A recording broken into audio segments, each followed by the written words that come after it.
Hare Rama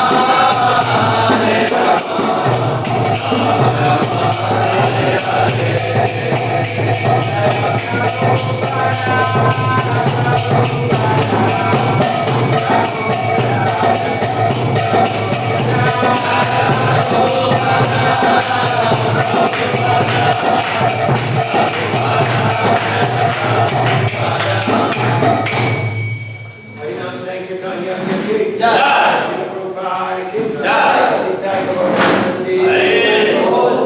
so welcome back to the second half of today's presentation on book distribution.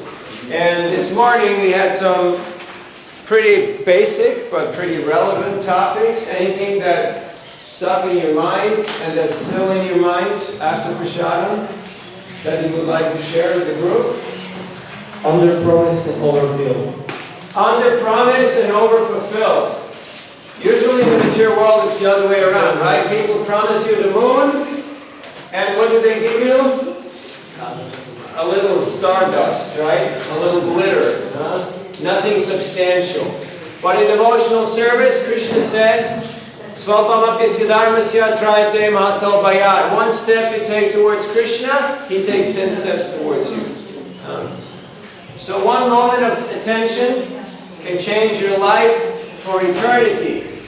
And that's why it's so important that we're actually consciously present. Because reality only exists right now, in this moment.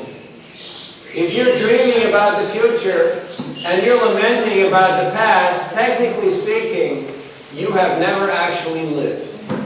You can tell that people on the street. Write that down. It's a good line. If you're dreaming about the future and you're lamenting about the past, and then you pause. Technically speaking, you have never actually lived. And isn't that a sad reality? So learn how to be consciously present in the moment. And that's what this book is all about. Would you like to find out? Is that worth a donation? Is that worth a little bit of time and effort to read? I guess so. I think so. You see, book distribution is about making the connection. This is yoga. Sankirtan yoga. Make that connection. You're building bridges. Building bridges between Krishna and the living entity, between the book and the person, between you and them. It's about relationship. But if you're afraid of relationships, then it's not going to work. You have to be ready to make that connection and extend yourself. What else did you hear this morning? Connection comes, eye contact. You have to make eye contact. You have to look at people. Okay? What else? Asking questions, open questions. Asking open-ended questions. Unless you know they're going to say yes, or unless you want to get rid of them, ask open-ended questions. For instance, give me an open-ended question. How are you? Okay, good, just checking. I have a question regarding one. You told regarding that they have to give people the books as soon as possible. We have to give them the books. And if we keep them with ourselves, then it will remain with us. And yes. So many times in Indian culture it happens that when we give them books, they say that we cannot touch it, like those things of because we... We'll get to that. You can put in the card park. Excuses, objections. Excuses and objections. Do you ever get excuses or objections? Does it ever happen to you? Yeah? People make up excuses. They give you objections. Okay, we'll deal with it, but not right now. We'll put it in the card park. Okay. What else? What do you remember? Yes. Tolerance. Tolerance. Titikshava, karunika, suvida, sarvadehinam. Why is tolerance always number one? Because without tolerance, there can't be a relationship. Have you ever been in a relationship? Do you have any friends? No. Any family? Anyone who stuck it out with you? Did you realize how the first and foremost quality to sustain any relationship is tolerance? Yes. Because as soon as you're close to other people, they may do things that you don't like so much. And you know what's tough? When they're your family members, when they're your friends. You know, if you're on a bus, you're on a train, you know, okay, in 1 hour, in 3 hours, I'm out of here. I don't have to see this person ever again. But if you're in the same family, it doesn't work like that. Maybe decades, maybe a life. So then you have to be tolerant. So without tolerance, there is no question of relationships. One time, a temple president was writing to Srila Prabhupada and complaining about a devotee in his temple. And he said, this person is doing this person is doing that, this person is doing that. It's terrible, you know. I should send him off. And you know what Prabhupada's reply was? He told him, you have to tolerate him as I am tolerating you. You have to tolerate him as I am tolerating you. So, in a similar way, when you go out on Sankirtan and distribute books, you have to be tolerant. Because without tolerance, there's no question of relationships. It just doesn't work. Because people will misbehave, they will say stupid stuff, they will just, you know, be inattentive. And you just have to work with it, so to speak. Knowing fully well that Krishna is in control, and He's doing this as a token of mercy to make us better devotees. Any examples of tolerance in our Shastra? Any examples, any role models of tolerance that come to your mind? Haridas Thakur, Nityananda Prabhu, Kunti Maharani, Prahlad Maharaj, Amarish, the whole Bhagavatam, right? All these stories, tolerance. And here we are, speaking for myself at least, you know, you get up, you go to the temple, and you think like, ha! Somebody took my spot! How is this possible? Don't they know I'm sitting here? I'm standing here? Huh? So there's 8 billion people, and most of them, they do not really know that we even exist. Now, is that a problem? If you know that Krishna loves you, that's not really a problem, right? If you have a relationship with Krishna, you can be quite tolerant. You know why?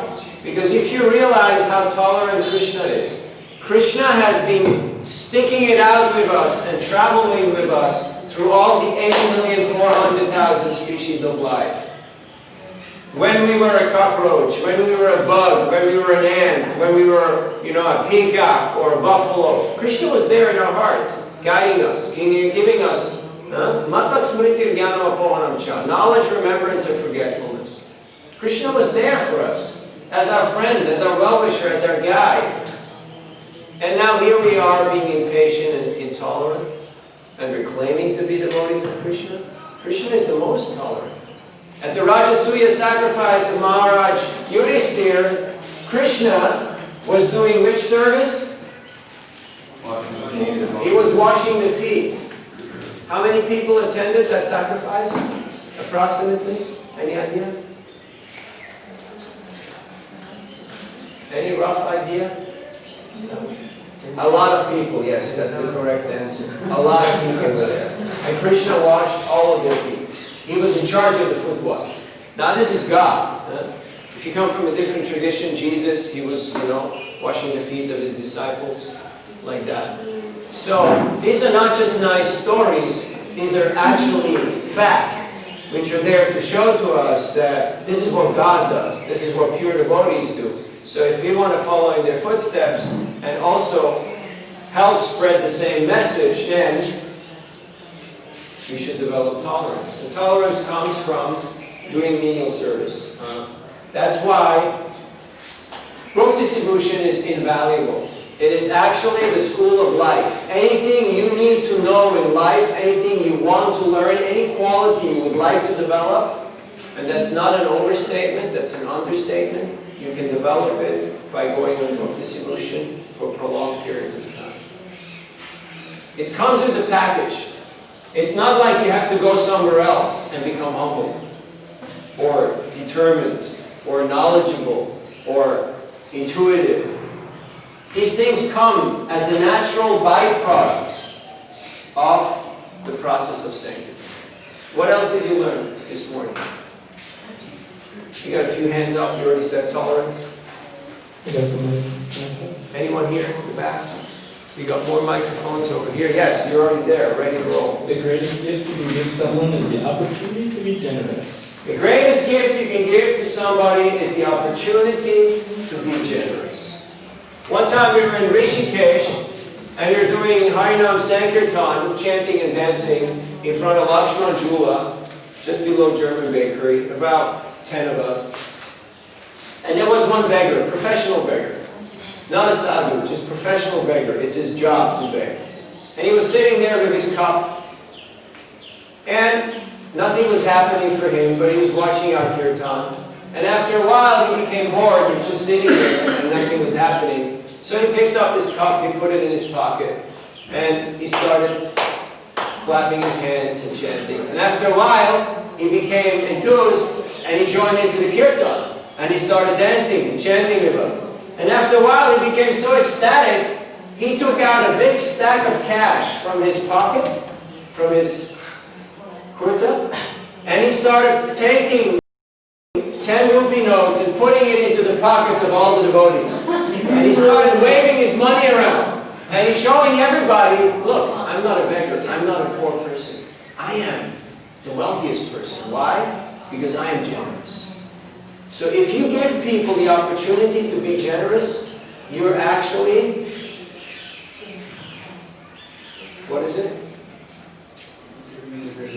Giving them the greatest gift. Yes. So give people the greatest gift by allowing them to be generous. That is actually empowerment.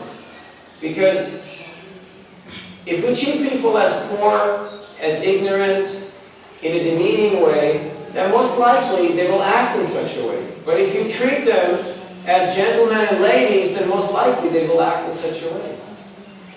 You can try it out. When I travel in India on the trains and take small books, and any person will take, sometimes really 9 out of 10 will take books. You ever tried in a train station? You give to the jaiwala, you give to the person who brings the food, you give to the people who, were there, even to the beggars. I was walking on Marine Drive at Chowpatty Beach, and there was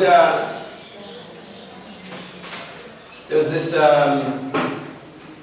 lady who was actually a man, and she was going around and clapping her hands and asking people for money. And she was there with a couple, and the couple gave them money, and she was giving them blessings. And then I just happened to walk by. So I just gave her, or him, the book. And she gave me a donation. And then as she was giving the blessing to that couple, and she said, like long life and prosperity and all those things, what they wanted. Then she looked at me, she gave me the money, she took the book, and she said, Bhakti, Bhakti, only Bhakti for you. And walked away. So, don't think, oh, this person is not educated, this person cannot afford it. Give people the opportunity. And even if they may have no money, if they give their attention, if they give their interest, if they give their appreciation, that is good enough. Oftentimes people come and they say, I really want the book, but I really have no money. Or I only have very little money. Give them the book. They pay. The price is their sincerity. They really want it. Okay. We're moving on to the next part. I promised you that we're going to speak about how to present the Bhagavad Gita on its own merit. Now, the Bhagavad Gita is the best book that actually exists. Do you believe that? Yes. Do you truly believe that? Yes. Nah. That this is the best book that actually exists. How can you be so sure? Only if you read Bhagavad Gita every day. Who here is reading every day Bhagavad Gita? There's a secret, subversive, underground organization called CHAT.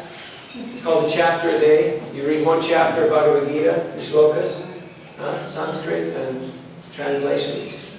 So we have members, thousands of members all over the world, and they chant one chapter of Bhagavad Gita a day. Do we have any Chad members here? Anyone chanting a chapter of Bhagavad Gita a day?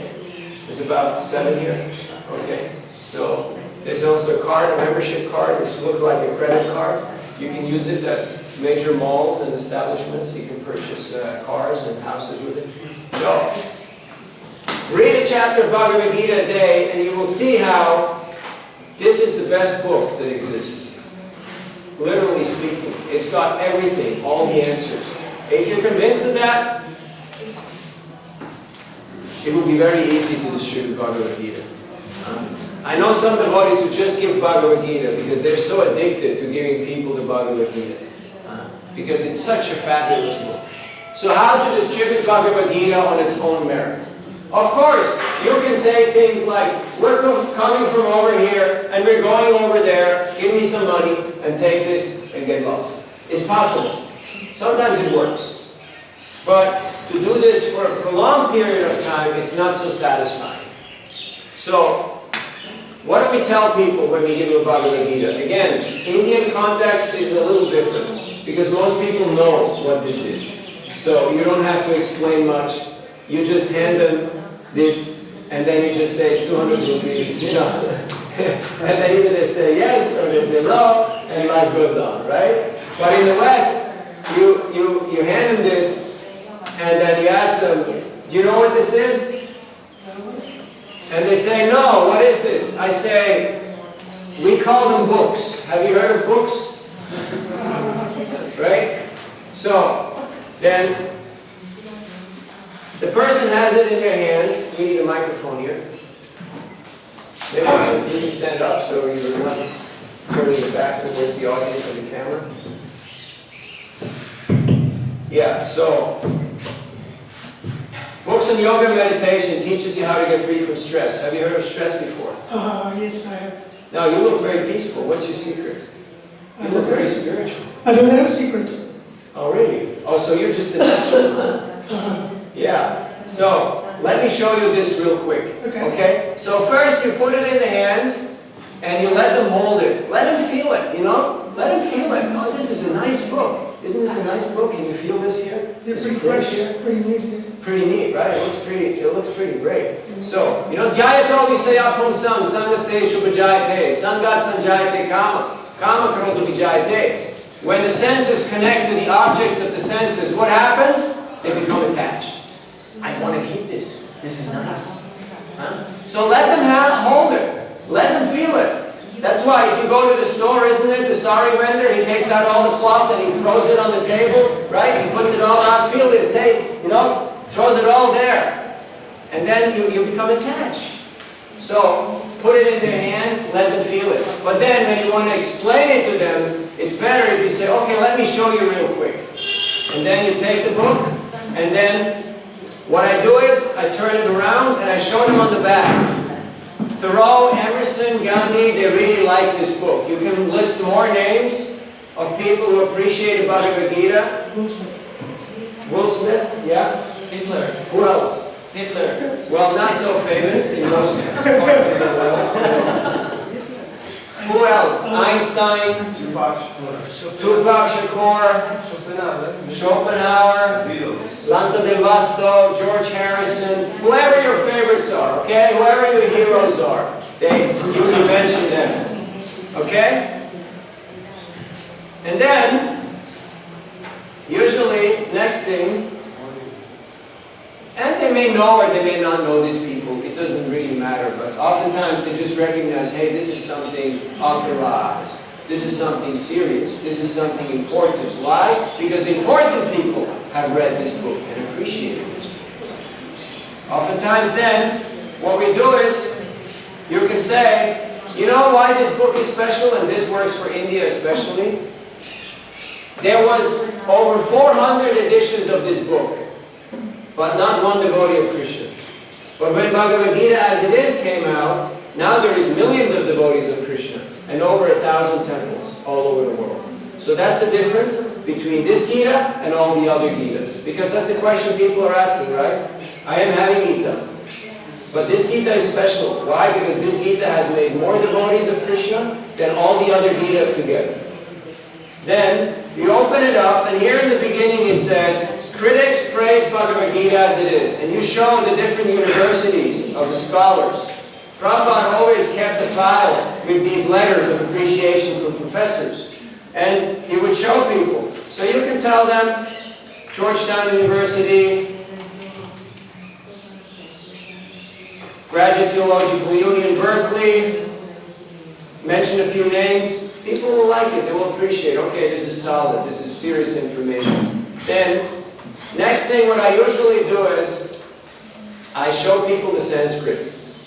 Show them the Devanagari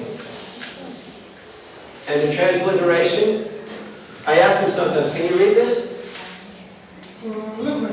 A little bit, huh? A little rusty, huh? A little rusty on the Sanskrit. Okay, but here it's, it's spelled in a Roman way. Then it says, word for word, there's a translation and an explanation what it actually means. What is it about?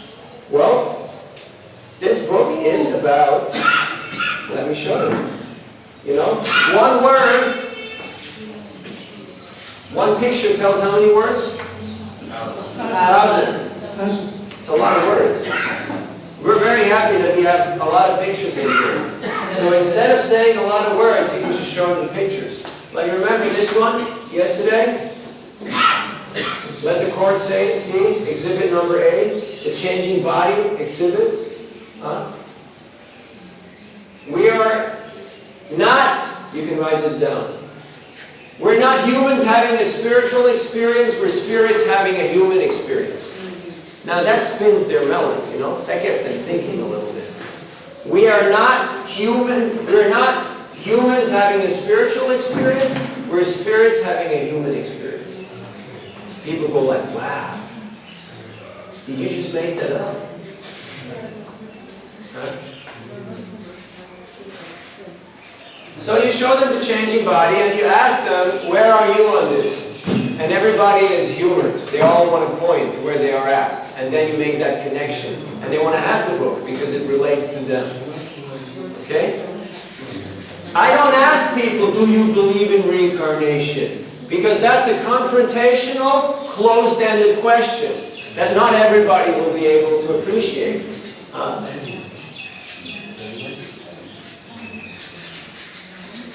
We are not humans having a spiritual experience, we're spirits having a human experience. This body is just an interface, it's just a machine. You, me, the tree, the bird, the dog, we are all the same life force, we're all the same spirit. You know what? 99% of the people, they agree with that. If you ask them flat out, do you believe in reincarnation? Do you believe in this? Most people, do you believe in anything? They don't like this kind of questioning. But if you just present it in a different way, they can actually grasp it. Okay, another picture that's really great to show is here, this one. 518. Huh? What's the verse? 518?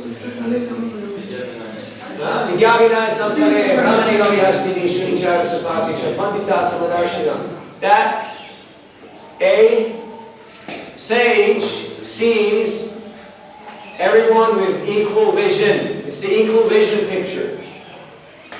People like that kind of stuff. A cow, an elephant, a dog eater, all with equal vision. They're all the same life force. Then, picture, this one. This is a favorite one. I always use this one. Do you like this picture? Huh? See? Let the court see exhibit number B. So I ask people, what's your job? What do you do? I garden. You garden. Hey, that's really funny. You know what? This guy was a gardener too. You know that? And they start laughing. So you get people to laugh twice, they will buy the book. Now, of course, it's a joke. He was not a gardener. But people, they can relate to it. Because this is a powerful picture, of this yogi meditating and then his life force going off to another planet. Karma. I don't ask them, do you believe in karma? I don't ask them, have you heard of karma? Because it's kind of derogatory. I mean, nowadays, this is mainstream stuff. I ask them, what does it mean for you? What does waiting for you. And people will say things like, oh, what goes around comes around, or, action and reaction, or whatever you do has a consequence. And whatever they say, I say, that's brilliant. That's really well put. I appreciate people. So, what else we got here? People like to see also the tradition of teachers. They see this is not just some made-up stuff, but there's actually a tradition behind it. There's actually many teachers who follow this tradition and who have given this knowledge. You can also show them in the beginning. There's the line of the teachers that's explained. So you have to know where the things are, and then people will actually be impressed. And then at the end, I always show them here, if there's any words that you're looking up, some research project that you want to do, there's a big general index here in the back. And if there's any words that you don't understand, there's a glossary where you can look up. There you go. All the foreign words. So this is not just any edition of Bhagavad Gita. This is actually the textbook that's being used at universities to study Bhagavad Gita. And people know when you say textbook, it means authorized, it means in-depth study, and it means it's usually expensive, because textbooks are expensive. And who are you? Well, that's bringing us back to the initial question when we had those three questions. Who are you? What's this book? What's in it for me? So who are you? I usually tell them I'm teaching this. I'm a teacher. Initially, I used to say so many other things. But now I just roll into that. So who are you? Who are you? Keami. Rajgari, yes. Tell your name. That's very good. No one will argue with that, because it's the truth, right? Any designation? Who are you? You are a member of ISKCON, right? Representing ISKCON, Srila Prabhupada. Doing this for so many years. This is my tradition. This is my service. We're trying to spread this knowledge, help other people. You can also tell people, I'm a teacher. I'm teaching people about this. People like that. Oh, teacher. Okay. They still respect in most parts of the world. They respect the teacher. If you're young and not experienced, because I remember I started out as a 15-year-old and I tell people, oh, I'm teaching about this and that. And then they say, does your mother know that you're here? I used to go door to door and knock on people's doors, and the old ladies would come and bring me chocolate, It was kind of funny. So just be yourself. Then I said, okay, I'm a student of this tradition. And that worked better, Then I was a monk. And now the teacher thing works pretty fine. So just know who you are and know how to present it to other people. If you're a professional and you're working in some job, you can tell people, this is my, I'm doing this as a volunteer for ISKCON. People respect that. People like that. Oh, you're a professional? You got a job? You got a life? But you're doing this as a volunteer? That's attractive. People admire that. Others who do social service, who go out and help other people. It's something very admirable. Now, when you present the Bhagavad Gita anywhere through your presentation, at one point you will see there is some reaction. Where the person says, wow, show me that picture again. What was that thing about, And this is really one that I like, but it's not in this one, it's in this peanut. That's why I brought the big one here. This is one that I really like, because it really gets people going. Ta-da! Here, exhibit number 3. Let the court see. The chariot. The analogy of the chariot. Have you ever used this picture to distribute books? I just show people straight out, and I show them and I see, look here, the chariot is like the body. The senses are like the horses. Then you got this fellow here. Intelligence, the mind. Now, what are the reins? Who knows the example? The mind is the mind of the reins, okay. And the person who's supposed to hold the reins is the intelligence. But if the intelligence is not educated, not trained, not sharp, then it's a scary ride.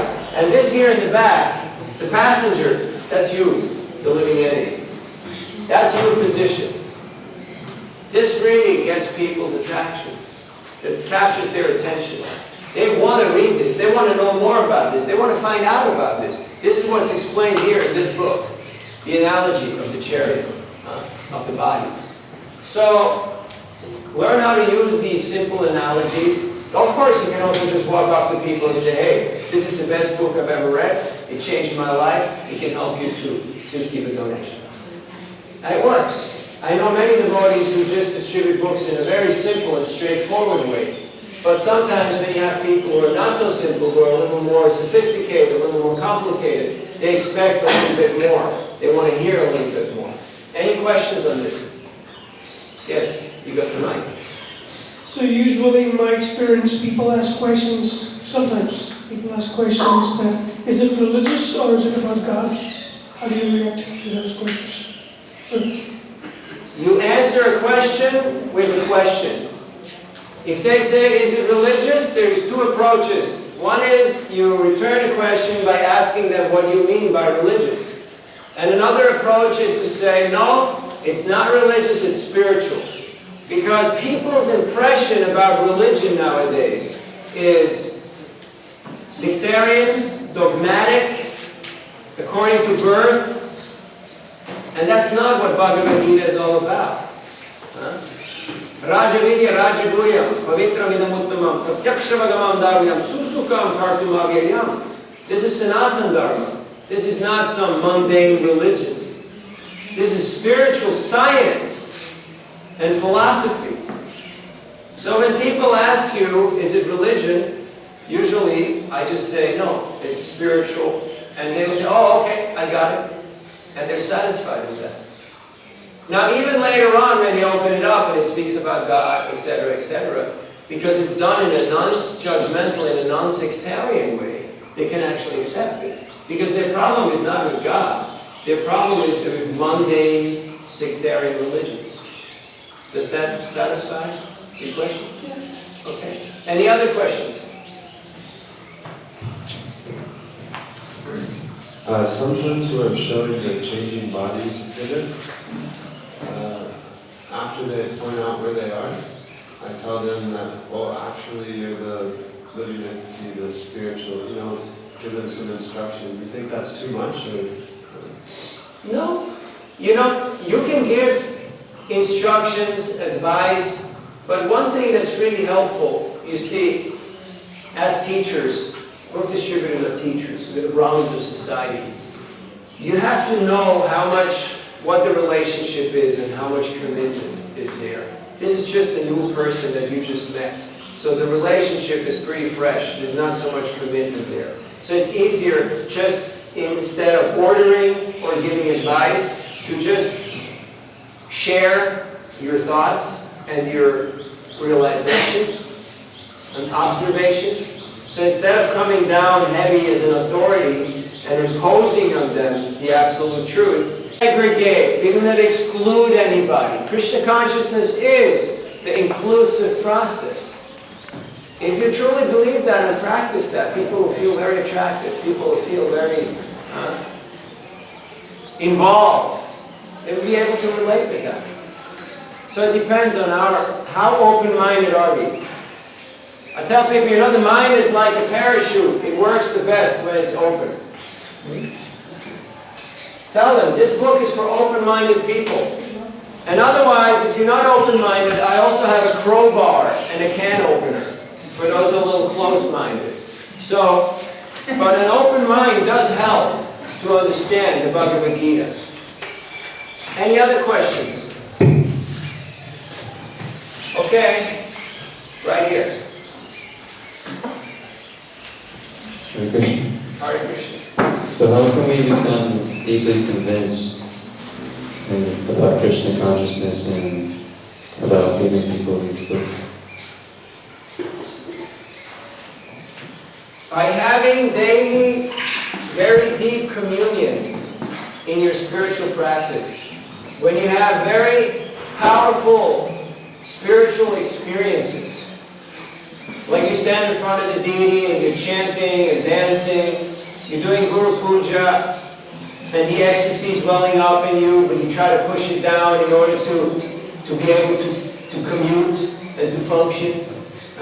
Like Daruka, when he was fanning Krishna, Krishna's chariot driver, he was fanning Krishna, but then ecstasy was welling up in him, and he was starting to feel a little lightheaded. So he suppressed the ecstasy so he could continue doing his service. So, we need those deep moments of connection, and that will enable us to actually have that conviction and that determination and that taste. And even if that's not there, and we're struggling and we're fighting it out, at least we're struggling for Krishna.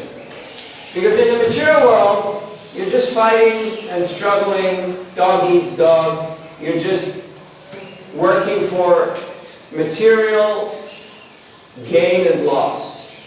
And that's a very frustrating type of experience. But when you struggle for Krishna, that's actually a very blissful struggle. Because Krishna is unlimitedly merciful. That's why we call it sweet surrender. It's actually sweet. It's actually a very pleasurable experience. People, when they hear surrender, they're like, oh, okay, I surrender. Yeah, okay. I love you. Yeah, you're a great guy. You're wonderful. Yeah, I surrender. But sweet surrender means it's voluntary. I'm actually doing this out of my own free will because I realize this is the best for me.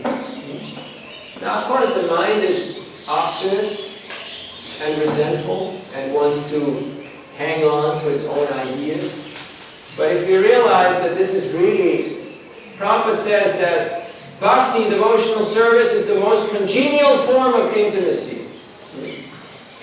And our advancement in devotional service depends on the attitude of the practitioner. It's nectar devotion. So what's your attitude? Huh? You have an attitude of gratitude, or you have an attitude of, hey, you know, I'm an important person.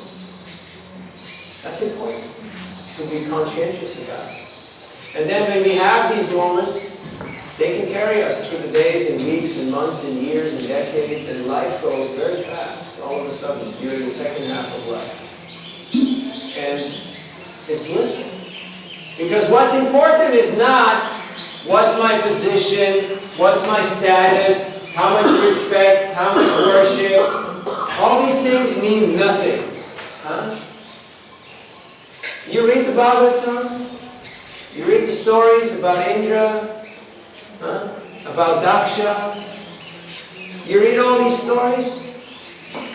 So, we should have some realization of that. Personal realization is required. So it's not just book knowledge, it's not just information, it's actually something that you have earned by your own application. Whatever that is that you have earned, what is it that you really like about Krishna consciousness? Give me one example. What do you really like about Krishna consciousness? The services are very blissful for Krishna. I like doing this. I just like to distribute books. It just makes me happy. You know? Have you ever noticed that when you're giving things to other people, how by giving you grow? Isn't it weird? You give stuff away and you get more and you grow by giving.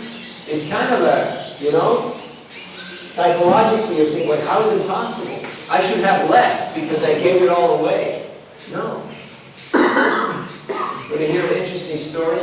When Vibhishan, Ravan's brother, came to surrender to Lord Ram, he came flying through the sky because he's a Rakshasa. Rakshasas can fly. So he came flying through the sky, and Ram addressed him as Lankeshwar, as the emperor of Lanka. And then all the Vanaras and all the other soldiers, they asked Ram, but What if Ravan comes and surrenders to you? You already gave Lanka to Vibhishan. So if Ravan comes and surrenders to you, what will you give him? And you know what Ram said? I will give him Ayodhya. And they said, yeah, but Ayodhya, your brother Bharat, he's already there. Oh, I will give him the eternal Ayodhya in the spiritual sky. Then what will you have? He said, oh, I'm fine, I don't need anything. I'm okay. So, if that's your mood as a Sankirtan devotee, I just want service. One time George Harrison, have you heard of George Harrison? My Sweet Lord, you know, the Beatles? He was here in Mayapur. And there was one devotee who was really good at gardening, and he took care of all the parks and all the trees and all the flower arrangements, and everything was just beautiful. And George was really impressed because he's really into gardening. So he went to that devotee and he said, what would it take for you to come to England? And I have a few houses and I would like you to look after my estates. And the devotee said something very interesting. He said that I have money in the bank and I have grapes in my drawer. All I want is devotional service. But thanks for your offer. So the man understood. You can't bribe this guy. This guy has everything he wants. The only thing that's interesting to him is devotional service. If that's truly what you want, Krishna will grant it. He will give you that. And the wonderful thing about Bhakti Sibhushan is that it's unlimited, because there's always newer and newer generations of people. You know, they kind of tend to reproduce, and there's new people coming out of school and into the workforce every given day of the week. So there's new people showing up who have never seen this, who have never heard of this, and they got money in their pocket and they're ready to buy books. So we have a wonderful opportunity. Because if you have the best product and you have an unlimited market, that's a very good combination. Does that help? Okay, we had another one. Another hand was up there somewhere. Okay, we already had you two. I'd like to move on, and you hold on to that, and we continue with that. So, how to speak to people and find out their areas of interest. Involve people in conversation by asking the right questions. Don't get into negative responses or negative issues. Be personal and actually care for people. You remember what we said yesterday? Empathy is the universal language. You can tell that to people. Empathy is the universal language that everyone can relate to. But you can't fake it. You have to actually mean it. You have to actually care for people. And then I sometimes make a little joke. I tell them, yeah, you look all right. But do you also feel all right? Do you feel good? Could be better, right? Could be better. So this book will help you to improve your emotional state. Okay. Using praise. Praise is helpful. But know what's appropriate in a situation. How do you praise people?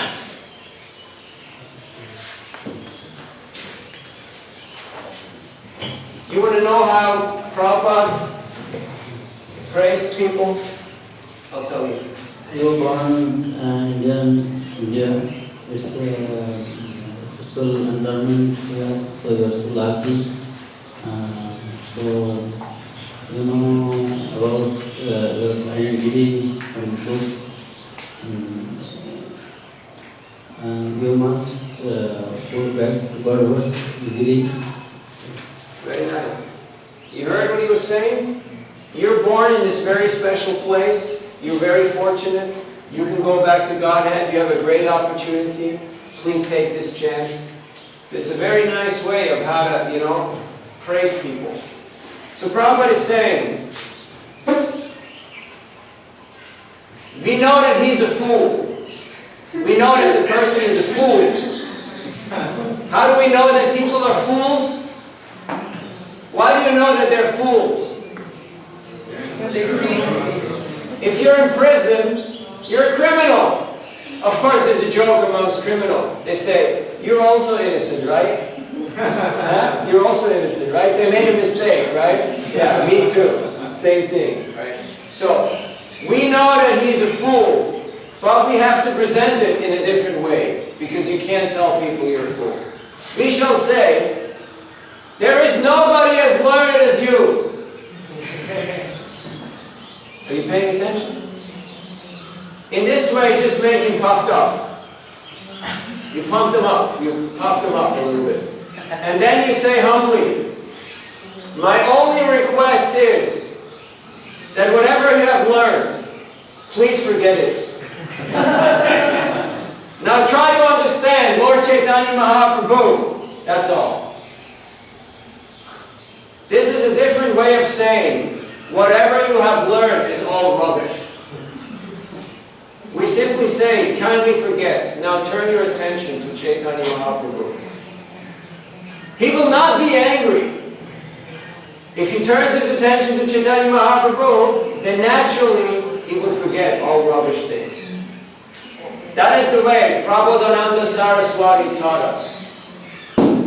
So this is how our acharyas are teaching us how to use flattery. You're a saint, a gentleman, and a scholar. Now please, forget all that and just take Chaitanya Mahaprabhu's mercy.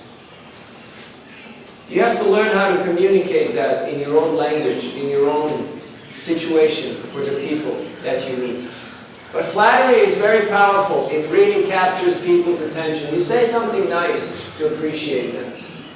But you have to articulate your voice and speak in a way that it's not boring, and it has to actually come from the heart. You have to actually mean it. It also helps people feel at ease, but don't overdo it, because there is a saying, Ati Bhakti Chodero Acha. That if a person comes and says, oh, you're so nice, you're so nice, you're so nice.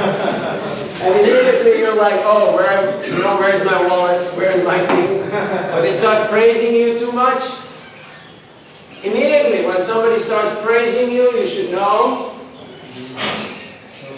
what do you want? They want something from you, right? Immediately, they want something. But you can make a nice, simple compliment, and people will be able to appreciate it. You can use humor, but it has to be humor that people can relate to. It has to be relatable. Like I was in Jagannath Puri, and people are going to the ocean to take bath. So I used to say, Snan koro, dan koro. You're going to take bath, and now you give a donation. And it's a play on words. People like play on words. They like play on words. You can come up with your own play on words that are relatable in your cultural context. What do you say? Anaka. That's right. What are you using? What's your play on words? I don't get it. I really don't. But I make it simple. What kind of humor are you using?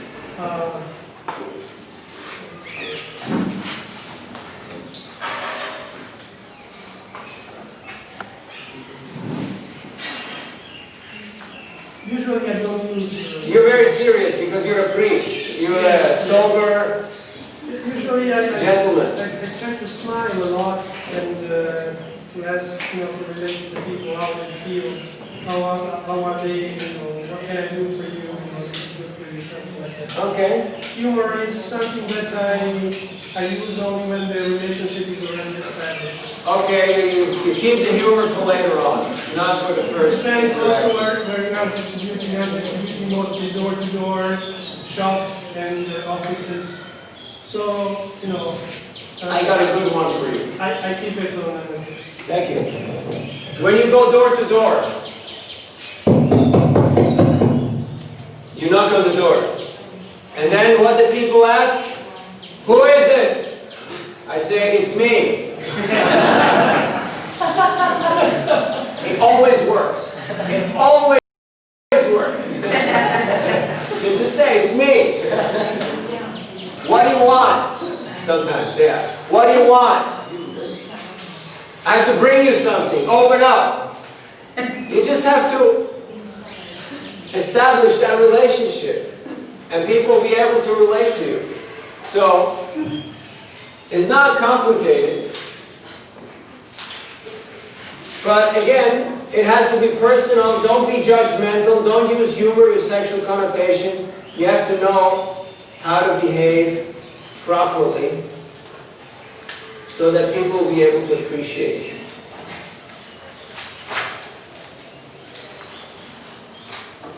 So,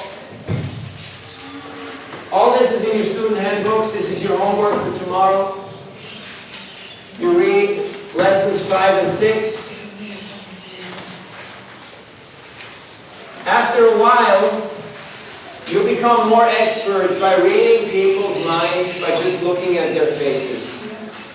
It's called physiognomy. You know that one of the 64 arts that Krishna and Balaram learned from Sandipani Muni in Ujjain, Avanti, Desh, was the art of physiognomy, of knowing a person's mind just by looking at their face. That's one of the 64 arts. You can develop this art on Sankirtan.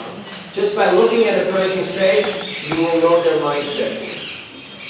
After a while, you can become so good at it, you can tell people what their job is, what their age is, what's going on through their mind right now. It's possible. Krishna will tell you if you care to know. It's possible. Not that we care, but it can be useful for service. So,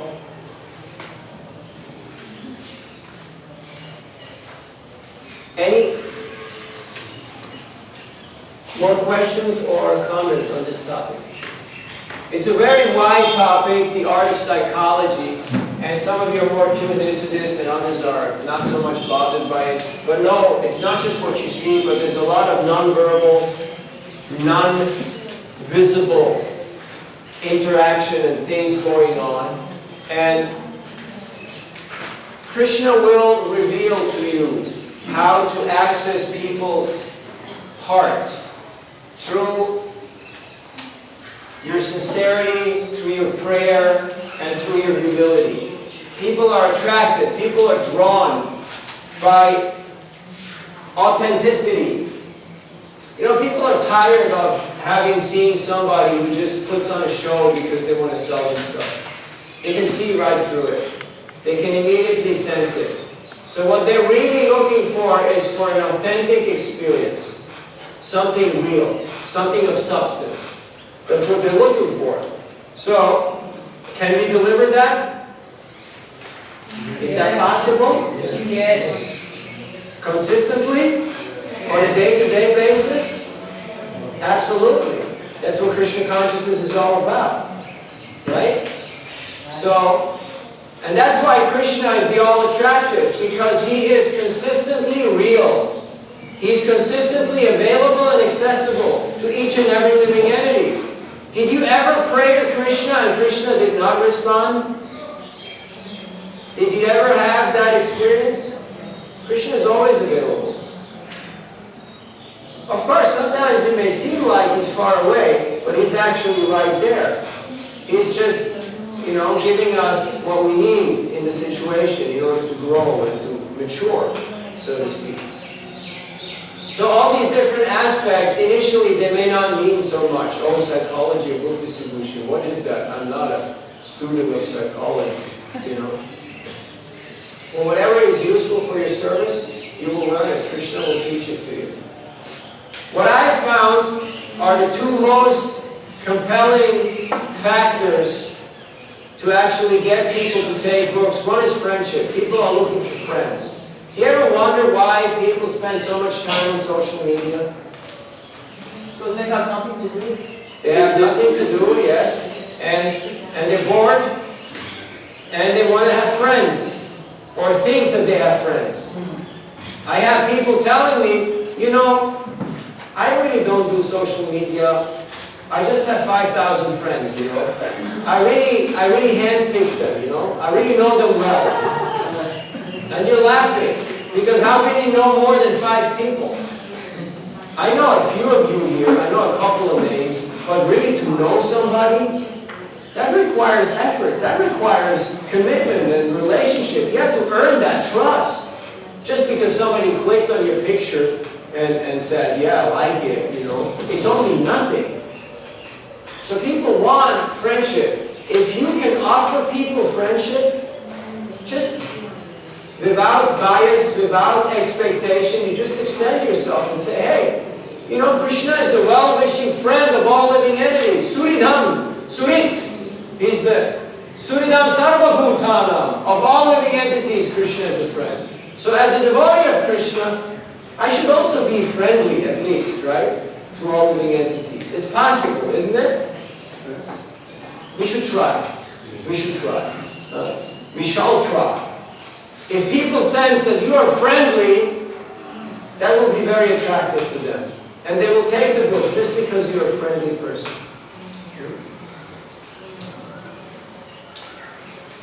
And what's the second thing that's really compelling?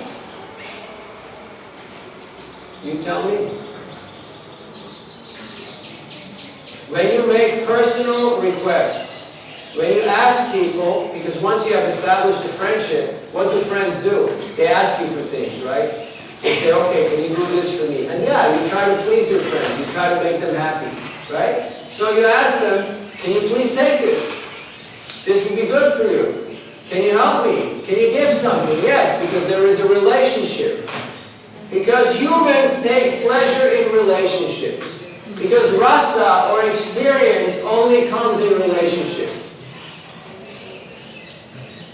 So if you want to learn this art, it's called Sankirtan Yoga. It is very much available through this practice of Bhukti Sibhushan. Just apply yourself to the process and you will develop this skill of actually being able to tune into people's consciousness and to just address their issues. I was in Brisbane, Australia, and I had a man, he had dark sunglasses, and he was like suit and tie, and he looked very professional. Kind of those people who are like, I'm not sure this is going to work, you know. I'm not sure he's going to take the book. Do you ever have that kind of idea when you meet people like that? So I was just kind of relaxed, and I just asked him, so, how are things going? How are things going? How are you doing, man? And he lowered his sunglasses, and he had a little bit of water in his eye, and he said, you really want to know? It's not going too great right now. And I said, well, do you have a moment? You want to talk about it? And we sat together on the bench, and he revealed his heart, and I heard him out, and I showed him empathy and interest and compassion, and he was blown away. He was just like, you're a stranger. I never met you. I tell you things I don't tell my wife, I don't tell my colleagues, I don't tell my kids. And here we are talking about very deep stuff. How is this possible? I say, you want to know? You want to find out? You want to know the secret? Here is the secret. It's all in here. Okay? You can keep it. It's a gift. If you like, you can give something. Do you think he took the book? Yes. Absolutely. I was in Mumbai airport just standing in line, you know, before boarding when they used to announce the flights. I saw the lady was just picking up the microphone to announce the flight. And there was a businessman standing behind me. And he looked at me, I was dressed like that. And he looked at me kind of like, and he said it in a very big derogatory, bit offensive tone. Are you trying to be a monk? And I said, yeah, you know, I'm trying since 30 years. And then I saw she's picking up the mic. So I reached into my bag, I pulled out a Gita, and I said, and this is a gift for you. It's all explained in here, you know. All the teachings, all the wisdom is there. So the guy, he just criticized and offended me, and I gave him a gift. And he was like shocked. How is this possible? How can you just take it and give me a gift? So he kind of felt bad. He kind of felt embarrassed. So he said, can I give you something? And I said, you know, usually we don't take anything. but with you, I will make an exception. And he said, how much? How much do people usually give? I said, well, usually people give their lives. But if you're not ready to do that, how about $1 million? And he was kind of, you know, struggling for words. So he just gave me 1,000 rupees, you know, which then was the biggest bill they had. And it was okay, you know. But the point I'm trying to make is that if we are ready to be vulnerable, if we are ready to be out there and to put ourselves out there for Krishna, on Krishna's behalf, Krishna will carry what you have and He will preserve it and He will protect you and He will send you all the people that you'll be praying for. Yes, I know, I will meet those 5 Bhakta candidates. I will meet those 20 super interested people. And I'm also going to meet those other 100 people who will take a book. They're already out there. Krishna will send them. I just have to be ready to actually deal with them in a nice way. And so, after the break, we're going to do some fun stuff. We're going to talk a little bit about how to assess our performance, how to know how we're doing, because sometimes we're thinking we're doing very great, but actually may not be that great. So how to assess our performance. We're going to watch a few videos. Do you like movies? Yes. You sure? Yes. Group will know movies, right? So we're going to learn how to assess ourselves and how to assess others, because it's important. By the way, your homework for tomorrow, you have the skill worksheet on page 31. How good are your skills? How good are you at stopping people? How good are you at asking questions? How good are you at presenting the book? How good are you at getting donations? Give yourself grades. Not now. Page 31. Okay? Don't start now. You can do this later. Okay? This is your homework. So we'll meet you back here at 5:15, and we're going to do a little bit of watching and observing and assessment. Okay? See you back in 15 minutes. Hare Krishna. How to distribute Bhagavad Gita on its own merit. In India, you're very fortunate. This is Bharat. People know about Gita. So you can speak straight shlokas from Bhagavad Gita, and people will be able to appreciate it. Like Rajavidyam Rajaguryam Paritram or Idaya Idaglasya. You ask people which Gita shloka you know. So people will say some shloka, then you speak about that. And in this way you can connect. You can ask people, who is your Ishtadev, which is your temple which you go for worship, and you make connection. So you're very fortunate. Now, when you deal with Indian people, sometimes they will say, I already have this. I already know this. Indian people will not appreciate so much if you're trying to sell them Bhagavad Gita. So I adopt a different strategy. You want to know how to distribute a Bhagavad Gita to an Indian person? Yes. Okay. Listen and watch closely. This book is not for you. You hear that? This book is not for you, because you already know this. Your mother knows these shlokas, your grandmother knows the whole Gita by heart. But I'm giving this book to you to appreciate, because you're coming from a very cultured family, and we are from ISKCON, and we're trying to spread this knowledge of Bhagavad Gita to everybody, and we're accepting donations for this good work. Can you please help and give a donation for this work? So, they will all like to contribute and give.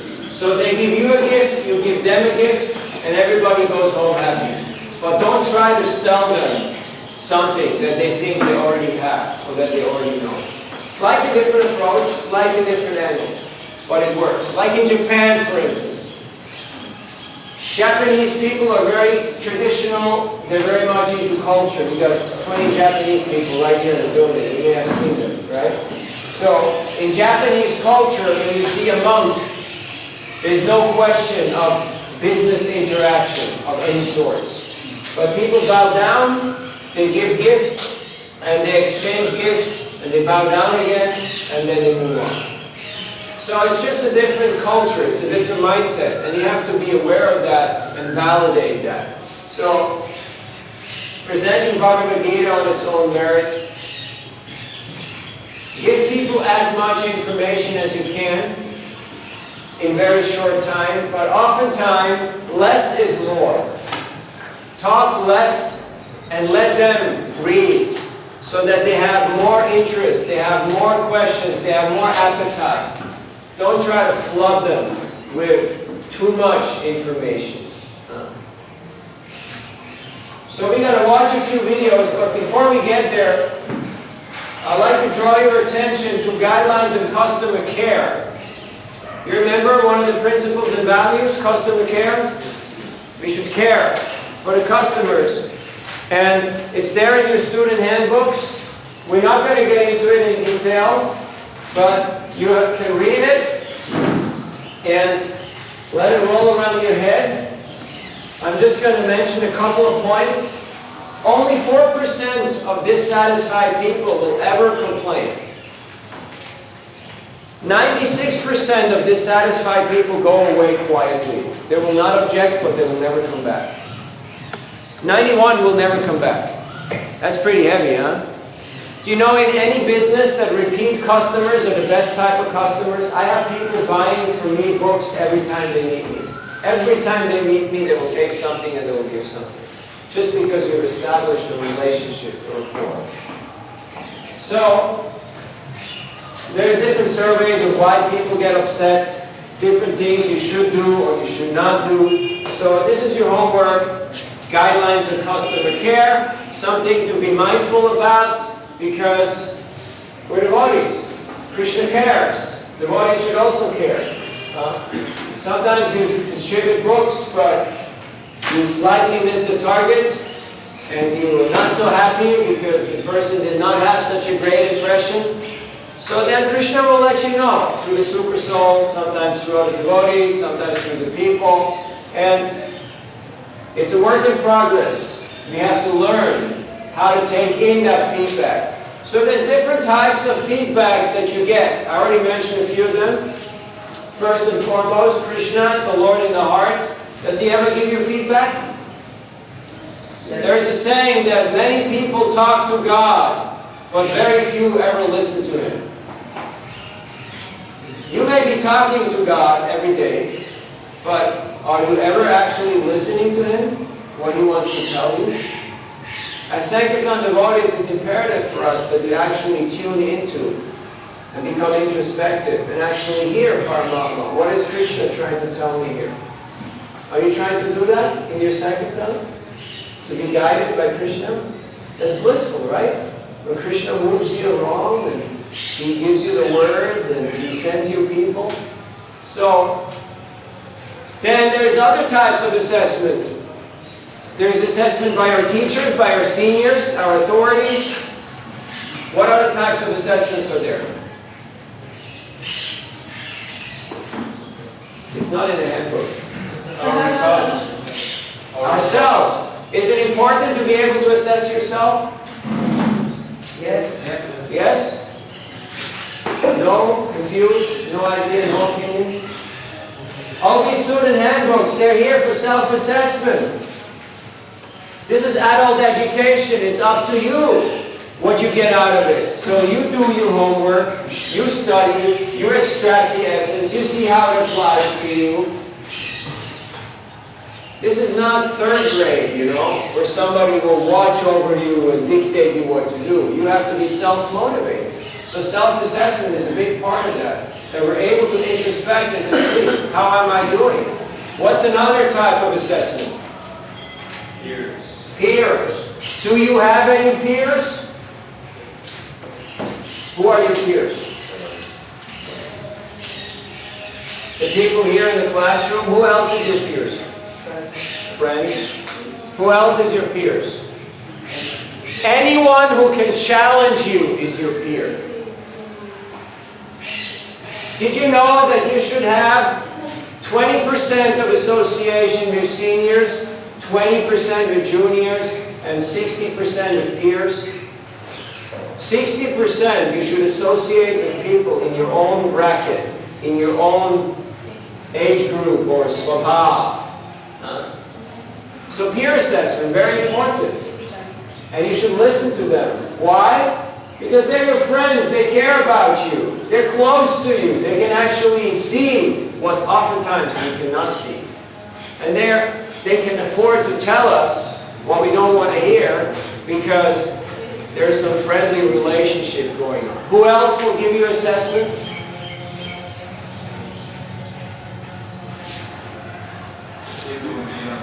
The people you meet on the street, they will give you assessment. But they're just meat-eating carnies, right? How can they know? How can they tell? How do they know anything? How can they give you assessment? Super soul is in the heart. Super soul is in their heart. The super soul is sitting within their heart. Because Krishna is in the heart of every living entity. Krishna will speak through them. Have you ever been shocked by a person telling you the truth on the street? Has it ever happened to you? Yes. Not yet, huh? You haven't been on the street much. You will be amazed how people hit it right on the nail, you know, like right on the dot. They tell you exactly what you need to hear. That's why Sankirtan is the school of life. Once I was in Australia, and I was distributing books outside a mall, and a young couple came out, and I was wearing a polo shirt, you know, with a neck, and I had it buttoned up all the way to the top. And they were looking at me, and they were like, "You have to open this. This doesn't look very comfortable." And I could have said, "Hey, come on, what are you talking about? You know, let's not talk about this shirt. Let's talk about this book." But no, I just opened the top button, and they bought the book. So you just have to take it. When people give you feedback, you just have to take it.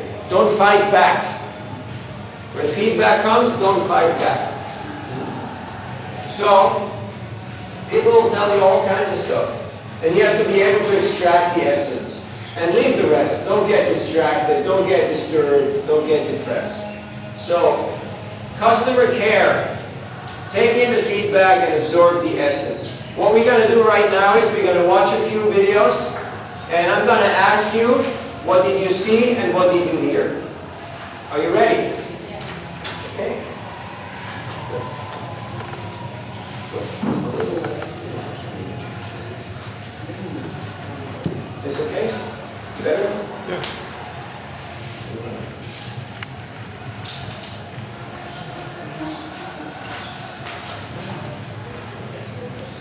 So this is Brigupati Prabhu in LAX in the airport in 2003. Sir, excuse me, are you a passenger? Yeah. Are you on a flight? Here, then you get a copy and we'll sign that. Are you a monk? I'm very good. A Buddhist monk? Buddhist monk. Very nice. Here, let me sign this for you. This is on meditation and yoga. And that's almost a picture of Buddha. Okay. We don't sell these, we just ask for a donation. Could you give a donation to help out? We just ask for a donation from the heart. Oh. You know, you understand, right? Could you pitch in a donation to help out? Just do it. There's no minimums. $1 or $2 or something like that. Come here, heart. Thank you.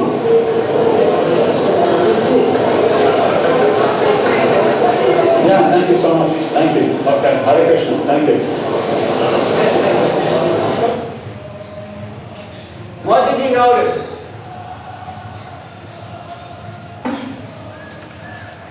Did you notice anything?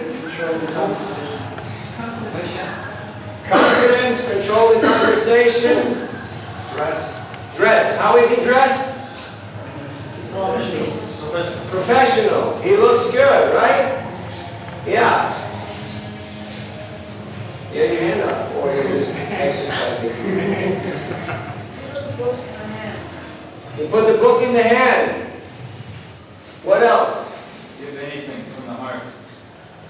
anything from the heart, you know? He was mentioning and motioning. He was speaking on his topic. He was relating the book on his topic. This is a Buddhist monk. And he said, look here, this picture. This is almost a picture of Buddha, right? He made a connection between the book and the person. What about his body language? You know, Brigu is a tall person. So, you saw how he's bowing down? You saw how he was like, you know, showing humility and empathy just by his body language? What else? Yeah, he went even lower. You know, he didn't like, okay, I'm going to tell you how it is, son, all right? No, this guy's in robes. This guy's a monk with his disciple, who probably regards him as a saint. So you have to be respectful. It's from Thailand. You have to appreciate their culture. And did he make an impression? Did he make a connection? Yeah. You know, he turned to the other guy, and the other guy was kind of like, so he went back to the monk, and he asked him, and he gave. He went into his robes, and he got some money out, and he gave a donation. What else did you observe? What else did you notice? Eye contact. Eye contact. Very strong eye contact, right? He was right there in the moment, like, okay, you're not getting away here. I got you, right? This is the airport. There's a lot of random moving objects. There's announcements. But these people were spellbound. They were captured by his attentiveness. He used closed question. He used closed questions. What was the closed questions he used? I am a passenger. I was a passenger. Are you a passenger? Yeah. And it's obvious, yes. So the person, they say yes. So closed-ended questions can be great if the answer is yes. What else did he do? He did it very quickly. He went very quickly. He did it very quickly. If you're in an airport, people got places to go, they got flights to catch. You can't say, okay, this is going to take 15 minutes, okay? All right, so listen up. No.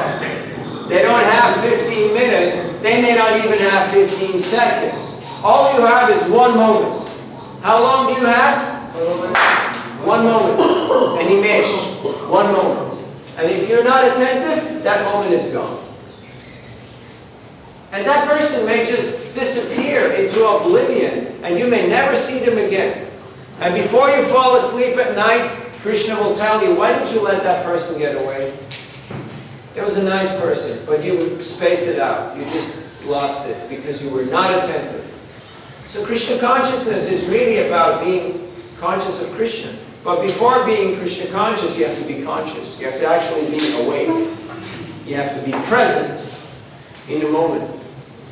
And that happens when you understand the sense of urgency. Srila Prabhupada had a very great sense of urgency. He said, I want to spread Krishna consciousness everywhere at once. That's a pretty big sense of urgency. You know the burning house analogy? Can somebody tell us the burning house analogy? You got a mic right there. So when you're trying to communicate with someone, your excuse is we don't speak the same language. The example could be given if your house is burning down. If happened to be your house is on fire, what do you do? Then you figure out how to communicate with anyone around you who might be able to help. With anyone, even if they don't speak your language. Yeah. And we are in a similar scenario. That even though we may speak the similar language, oftentimes it may be hard to communicate to people. But if you actually feel this house is on fire, people are dying right now, they're being crushed by the wheel of time, and if I don't do anything to help them, they'll just go down in flames. You'll figure a way how to communicate that message to them. Did you sense that sense of urgency that Brigu had? Yes. Was there a sense of urgency? Yes. He was fully determined that this person needs to take this book.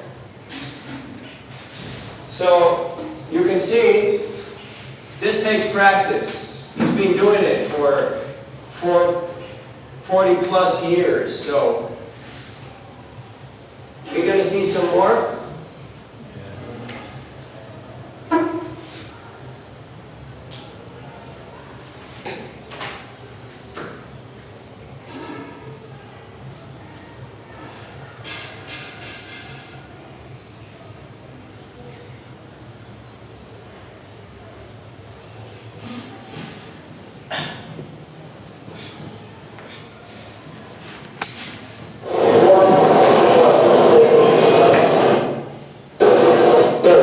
Passengers, or you're just dropping somebody off?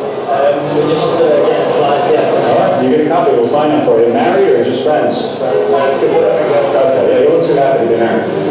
This is not meditation. I'll do it for you real quick because I don't want to hold you up. This helps to relieve stress. You heard of stress, right? And I'm a monk. You know what a monk is? Not a punk, not a skunk. Let's do. We don't sell them. We just ask for a donation. Could you throw in a donation, help out? Where are you guys from? What part of the world? Oh, okay. London? Yeah, that's great. Are you going to be on websites in it? All right, thank you. What happened? What did you see? In some way, he made himself seem important by signing it. He's already Microphone?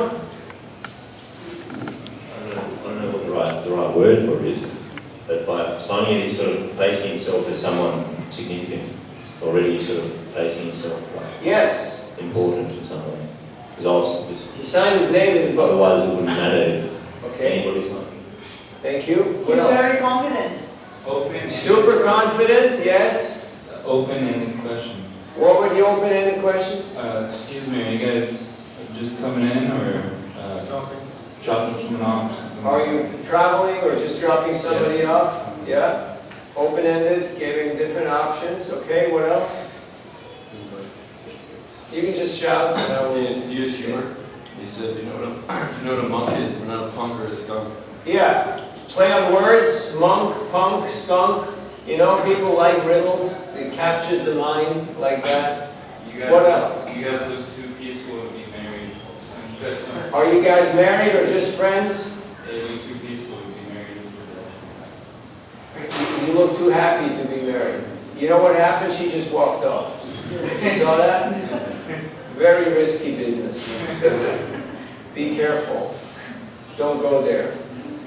He pulled it off because the guy was kind of, you know, not bothered by it, and she just took off. But it can backfire if you say stuff like that. So usually not good. Don't get into personal relationship type of stuff. It's thin ice. It can blow up in your face. It can ruin your sale. What else did you see? Right? He's making a very special expression with his face. Very interesting expression. It is honest. What kind of expression? Like, you know, he was asking a question, and his question was, you know, like, I ask you, I want your answer, something like that. You know, it's elbows. He's working with a lot of body language. Yeah, you saw how he was frowning and moving his eyebrows and making faces. And very expressive type of presentation. Captivating. He really attracts and captures the mind. Any other points that you observed? Microphone behind you. Please speak into the mic. We have almost 100 people watching this online. They want to hear what you have to say.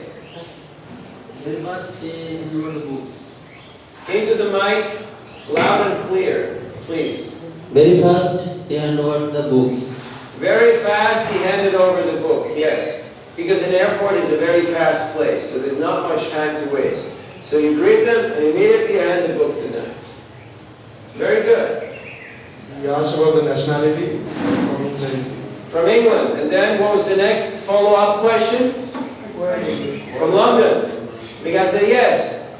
So always have a follow-up question. Don't just ask them, okay, what do you work? And the guy says, I'm a carpenter. and then you go off to the next topic, off to the next topic. No, then you ask them, so are you the boss, are you just a worker? Are you good at what you do? Do you like it? You know, you can get into topics. Like you said, you do farming. Do you have cows? No cows. You do agriculture, crops. What kind of crops do you grow? Vegetables. What type of vegetables? Green veggies, beans. Green. Okay. Very nice. So, you understand when you ask questions, you have to have some continuity, some momentum. What else did you observe? This is evolution. Just because it's a very quick environment, so whatever they give you, you have to be happy with that and accept it. And just give them the book. And some will give big, some will give small, some will give medium, and it evens out. He was detached. Just take it. What else? You got the mic. You're the man. He was very quick. Like he didn't give them much time to think. There was not as much time as to blink an eyelid. Did you notice how smooth this was? This was one flowing motion, one swoop, one go, from beginning to end. The guy had no chance. He had to take the book. This is professional. This is really good. Of course, there's always some room for improvement, and we're not meant to criticize. We're just analyzing here in order to see, you know, what works and what doesn't work so great, so we can extract the essence for ourselves. Yes? May I ask a question as a follow-up to that? So I would imagine in that scenario when someone kind of works you through a conversation so quickly, you could feel a little bit afterwards like what just happened, and there could be a bad taste in your mouth. Does this happen, or what do we do?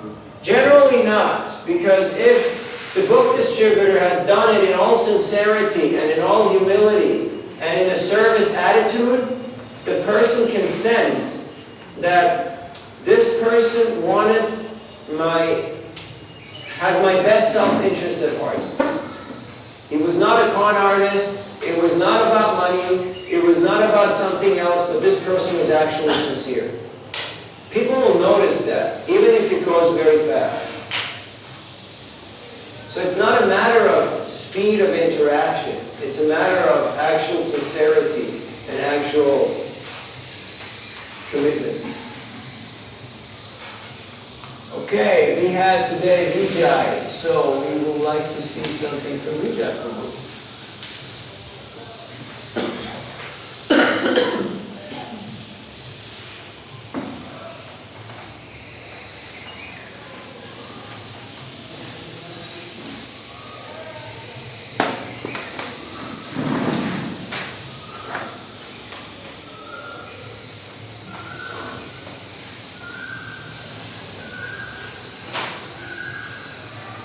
Okay, watch closely and listen carefully.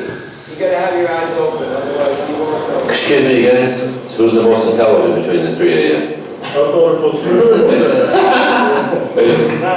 Leaving this out here, guys. Think that's it. Let's see, this shows how the soul is going through the body from boyhood to youth to old age. Isra meditation. That's Vishnu. You know Shiva, huh? Wow, he reads this. We help people in suffering conditions and pin books.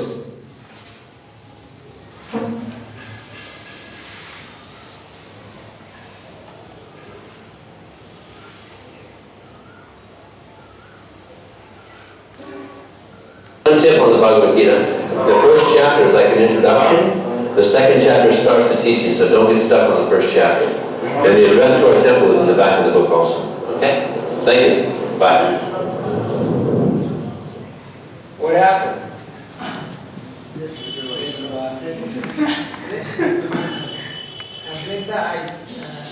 Microphone on. Just leave it on. Up. Hare Krishna. First of all, he break the ice-breaking conversation. How? And through question, explain question, then studying, then showing people. What did he ask? How did he break the ice? Are you guys friends? So who's the most intelligent among you? That breaks the ice. You know, people start laughing. When you have a group of students, I always ask them, so who's the smartest here? And they all start pointing at each other. Then I ask, okay, who's got the money? And they start pointing at each other like that, you know?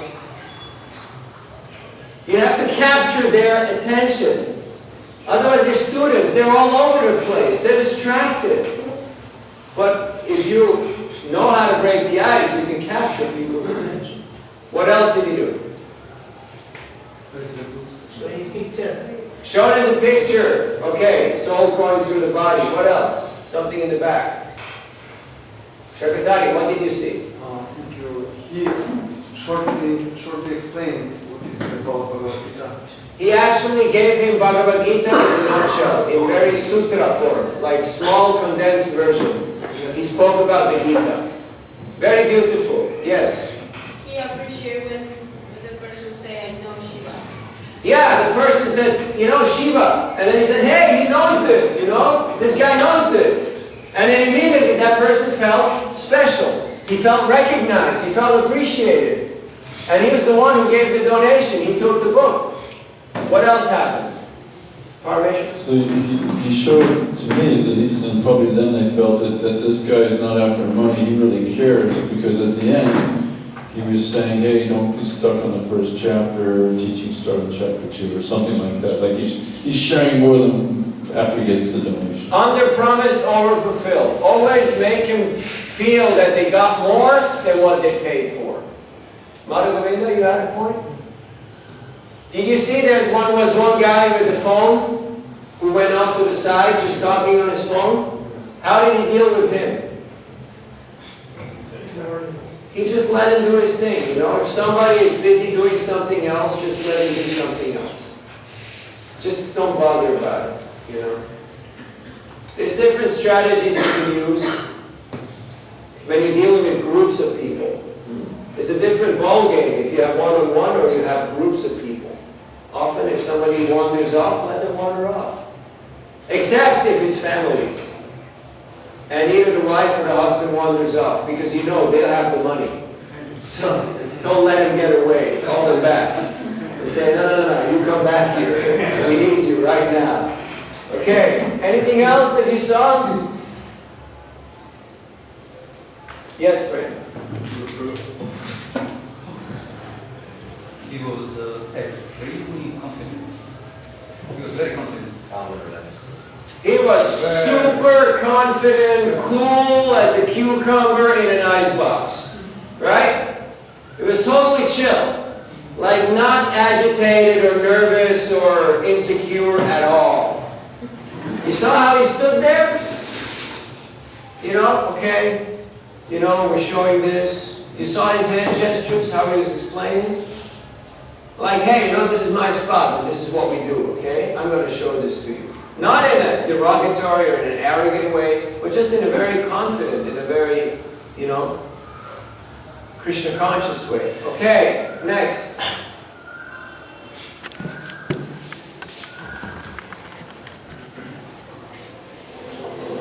Excuse me? I'm from California. Where are you from? Norway. Good on. Hey. Are you students, teachers, or musicians? Students, I guess. Who's the most intelligent between you? I don't know. That's a tough one. Yeah. Okay. It's one of the great classes. That one's for you, Karen. I'm sorry about the video call. A little rusty on the Sanskrit there. But it's one of the great classes. There you go. But I'm a monk, you've heard of monks, right? Yeah. We help people in suffering conditions and print books, so all the nice people give a donation. So give a donation to help out. And these are for you. Okay.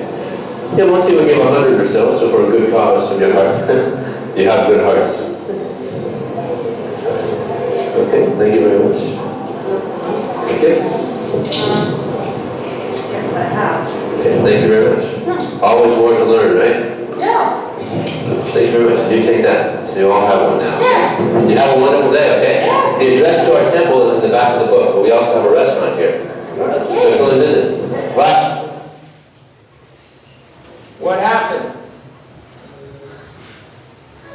He was always learning that. There is always more to learn. Okay, what else? You got rejected by the first guy, eh?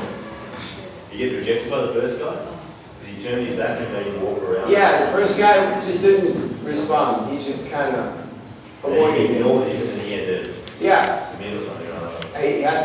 He had to comply to his friends because his friends kind of showed interest.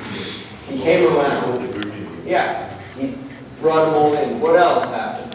He used the right words like suffering people, printing books. Like Helping people in suffering condition. Yeah, so it's like a good way to just get donations to other people. Yeah. Like generous. Giving them knowledge, helping more like them a out. social cause, so they just want to make donations. Yeah. What else did he do? Microphone? I know it's nice if you have a mic, but sometimes you have to pass it. It was amazing how he was preparing for the next step. He was talking with them, but still checking for the picture and ready to make the next team to start the new. He did not have to think, okay, what's next? What I'm going to do next? Because he who hesitates is lost. As soon as you start thinking, the whole thing falls apart. No thinking. You go straight from intelligence to action. You skip the mind. Can you do that? Is it possible? Have you ever had moments of experience when you skip the mind? That's when you're actually, truly Krishna conscious. You know, there's a saying that when you experience ecstasy, don't reveal it to anyone, not even to your own mind. You know why? Because your mind will profane it. Your mind will make it mundane. Your mind will try to cheat you. Has it ever happened to you that you were showing a book to somebody and the person started paying attention and you were starting to think, oh yeah, he's going to take it. He's going to give me a good donation. You know, this is going to be great. This is going to be wonderful. Maybe even takes the whole set. Has your mind ever talked to you like that? Yeah? And what was the result after that? And usually they said, nah, I don't want it, you know, it's not. And they just walk away. So don't let your mind cheat you. You have to be conscious of your faculties. You can go straight from intelligence to action. You skip the mind. Mind is not required in this interaction. It doesn't mean that you're a mindless robot. It doesn't mean that you don't have the ability to think, but you don't speculate, you don't hesitate. He who hesitates is lost. What else did you observe? He invited him to the temple. He invited him to the temple. Yeah. So that's like a value-added benefit. You know, we have a temple. What else did he say? And a restaurant. Yeah. So he was, you know, very welcoming, very friendly. You should come and see us. So they're like, okay, hey, this person wants to see us again. Hey, that's nice. You saw how he gave actually a book to each and every person and everybody gave something? Yes, so who is the most intelligent? Yeah, who is the most intelligent? And they were kind of, what's he talking about? This is, you know? Yeah. So then he said, oh, that's a tough one to figure out. Huh? So he let him off the hook. He didn't like pressurize them on the point. What else happened? Microphones, please.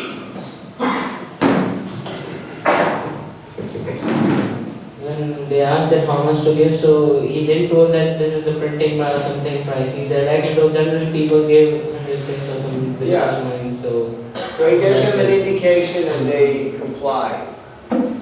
You heard that part when he said, oh, he showed them the Sanskrit, and he said, oh, you're probably a little rusty on the Sanskrit, right? You probably can't read this here.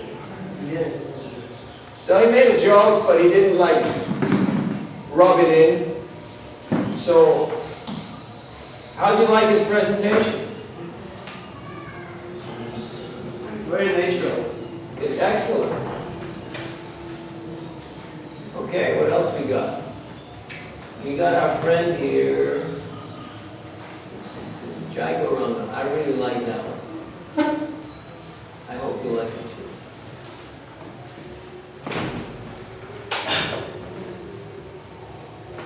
I'm sorry, my hard drive is full and I can't copy more stuff on it, so I'm running it from my from my memory stick, and that's why it's a little bit jerky.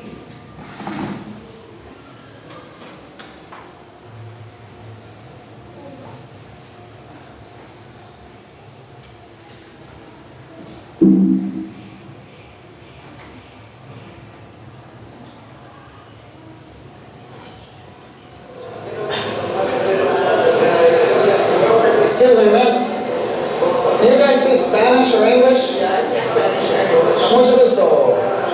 Is this your family? Yeah. Do you get a copy? We're printing books from India on spiritual knowledge to reduce stress and keep the mind peaceful. Have you ever heard of stress before? Yeah. Everybody's heard of stress, right? I'll show you a nice picture real fast. It's from thousands and thousands of years ago from the monks. Basically, it's talking about how life's meant to understand who we really are as a person, you know? Not just a changing body, but the soul. You guys like to think about life sometimes? Yeah. Read this if you have time, because we don't sell them. We're monks.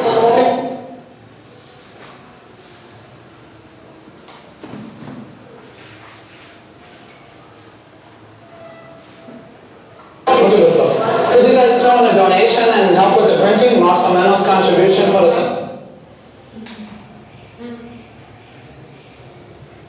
Where's your karma today, bro? Yeah, what goes around comes around.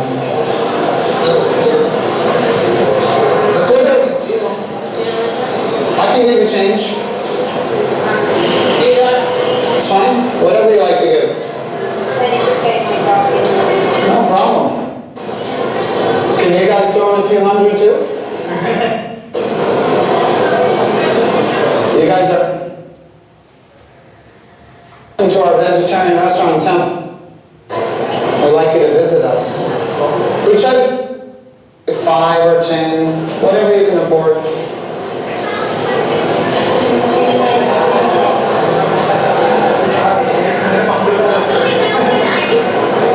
You need change? Gracias. Can you give 5? No, give me a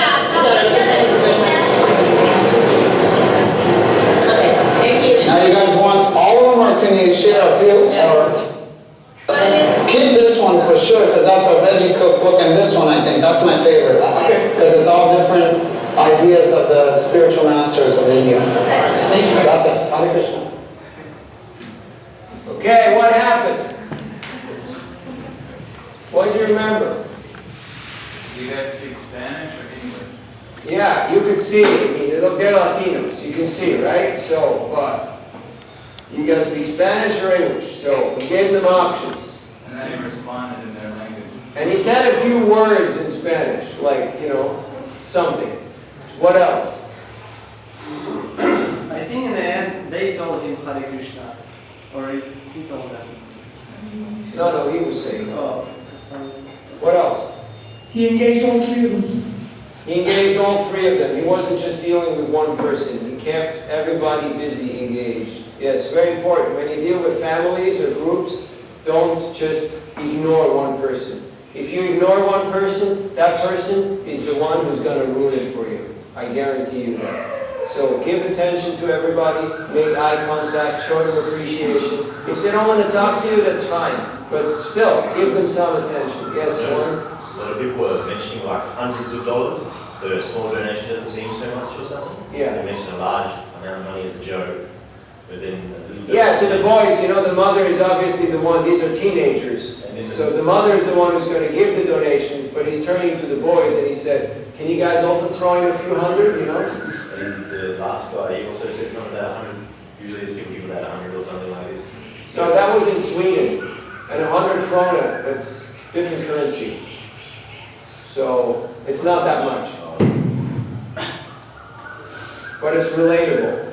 So the mom at the end, she gave a couple of dollars. She didn't give big, but he still gave them 2 books. And, you know, they had a positive impression. They felt like they got more than they gave.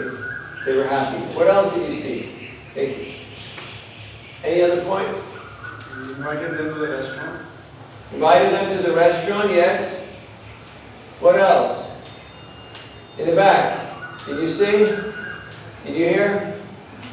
I think he gave them like really proprietary book because it's a family, so he gave the higher taste in vegetarian cooking because it's like the mother and she probably cooks for the kids.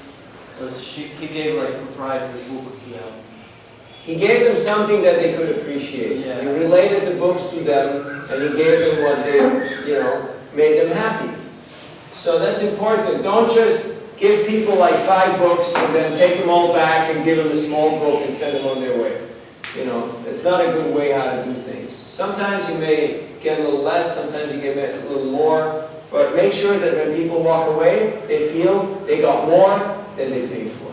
It's a very important move. He also mentioned his personal appreciation for one of the books which he gave. Like mentioned, this is my favorite book, and what they. Yeah, make it personal. This is my favorite book. I like it a lot. He's a smooth operator. Okay, we see another one from Jagarunga.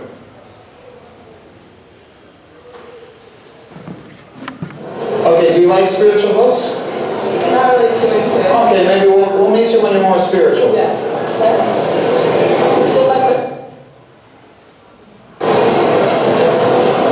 Wrong. Excuse me, you work here?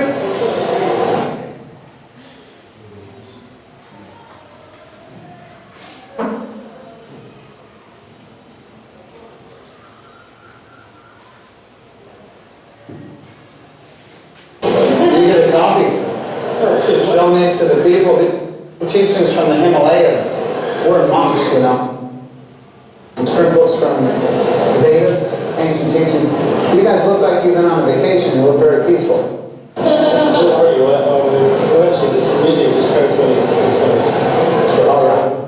Keep the books with you because we pass out all of our samples to the nice people. As monks, people just give donations for helping out.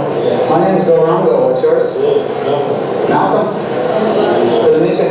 Could you guys want a donation and keep the books with you? You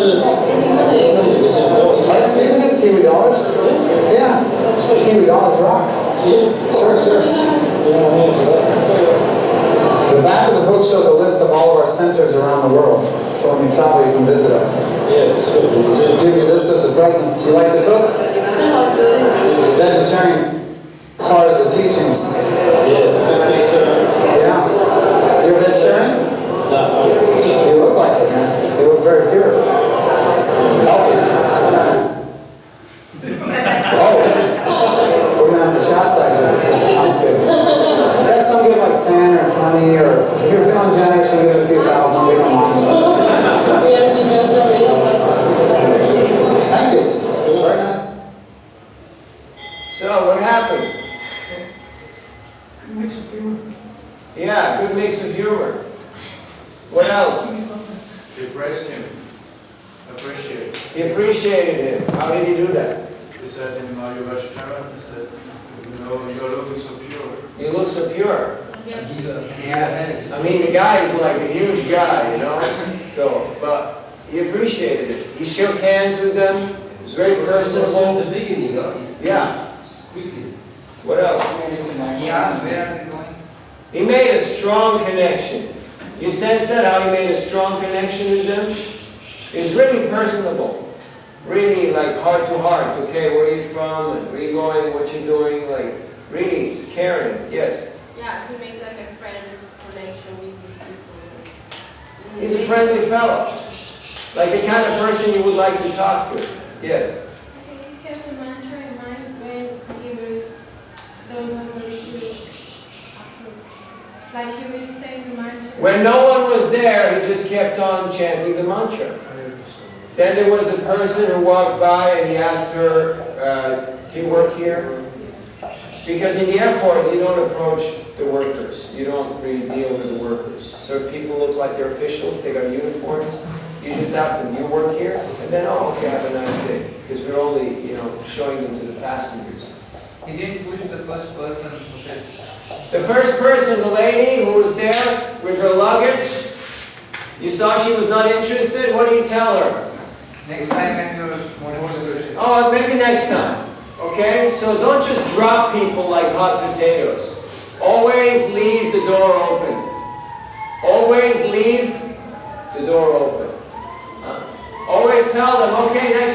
meet you again. Maybe you take it then.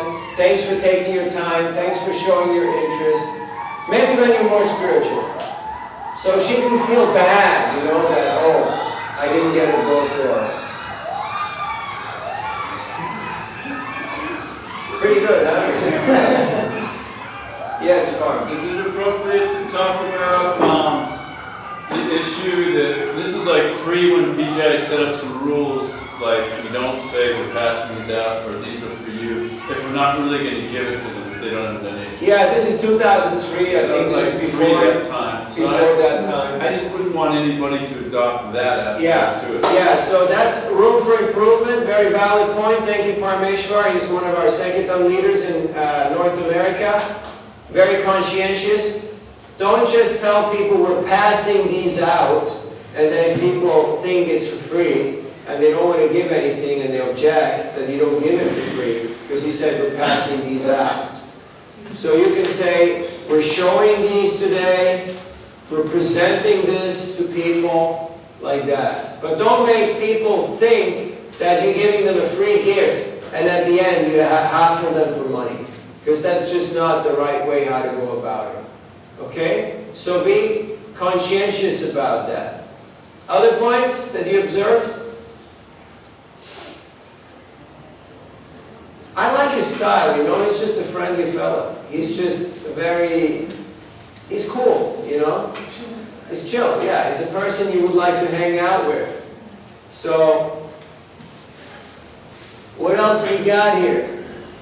They were traveling, so he also mentioned at the end of the book, you will find Instama center, so you can visit them and you can connect with the book also, that is something is there in it. Absolutely. And he didn't put any pressure on them whatsoever. Yeah. When he was asking for a donation, he brought up humor, so it wasn't they weren't tense about it. He said, when you're feeling generous, you give a couple thousand. Correct. Now,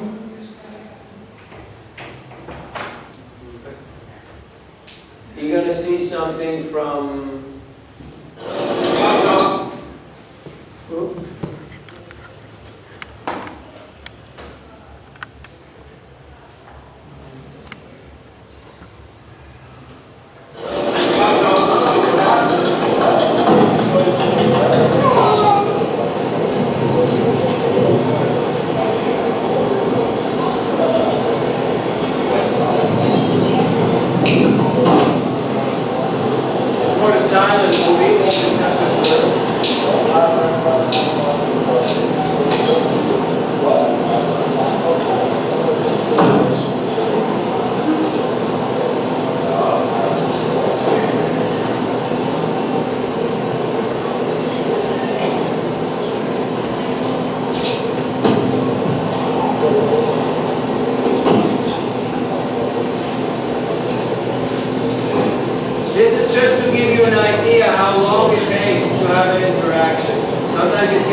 Maybe less than 15 seconds, 10 seconds, lunch is already, you're asking for lunch.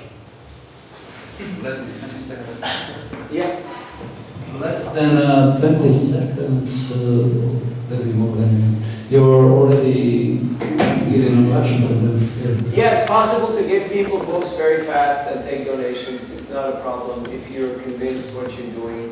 We got one here and then Warren over here. Yeah, attack the van. Like, as soon as the guy got out of the car, he was there.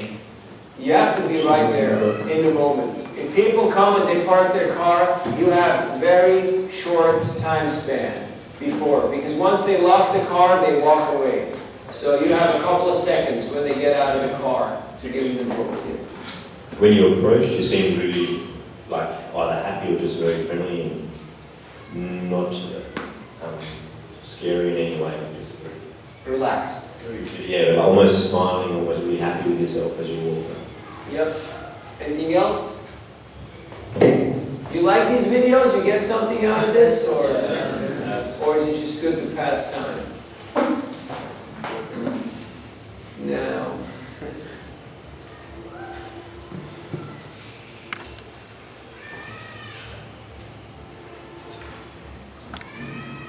We were distributing books in front of a concert, and there was a bunch of punks, you know, like hoodlums, tundas, and they were just out there to party, just out to get drunk. Drug guys and guys, good for nothing people, so to speak.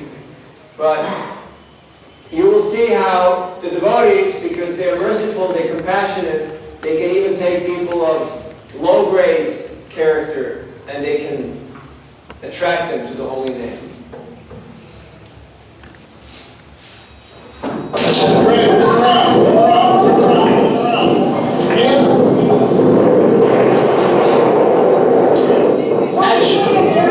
Actually, it's a movie. It's a movie. It's a movie. It's a video. Yeah. Oh yeah. We're all the same. Can you what? Can you say something for the monks?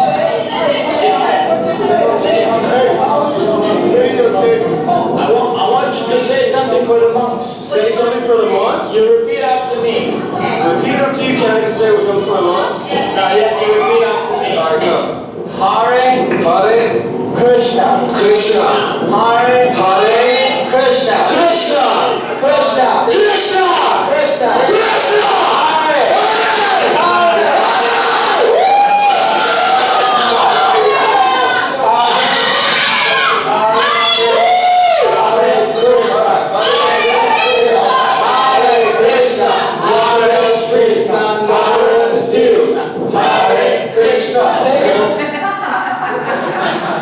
When we came back out of the concert 4 hours later, these guys were still on the parking lot chanting Hare Krishna. So this is the power of the holy name. Now you may think, whatever, these people are not qualified, these people are not in the right state of mind, but because the devotee tried to give them the gift, the soul responded, because the soul knows this is good for me, I like this, even though there might be so much confusion around it. If you feel hot, you can open the door behind you and there will be a little bit of air. That will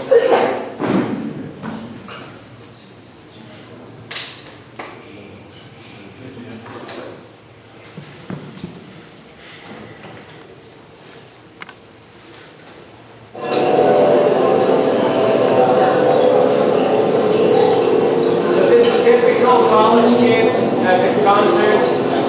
We meet them, we give them books, we explain a few things. We ask them some questions.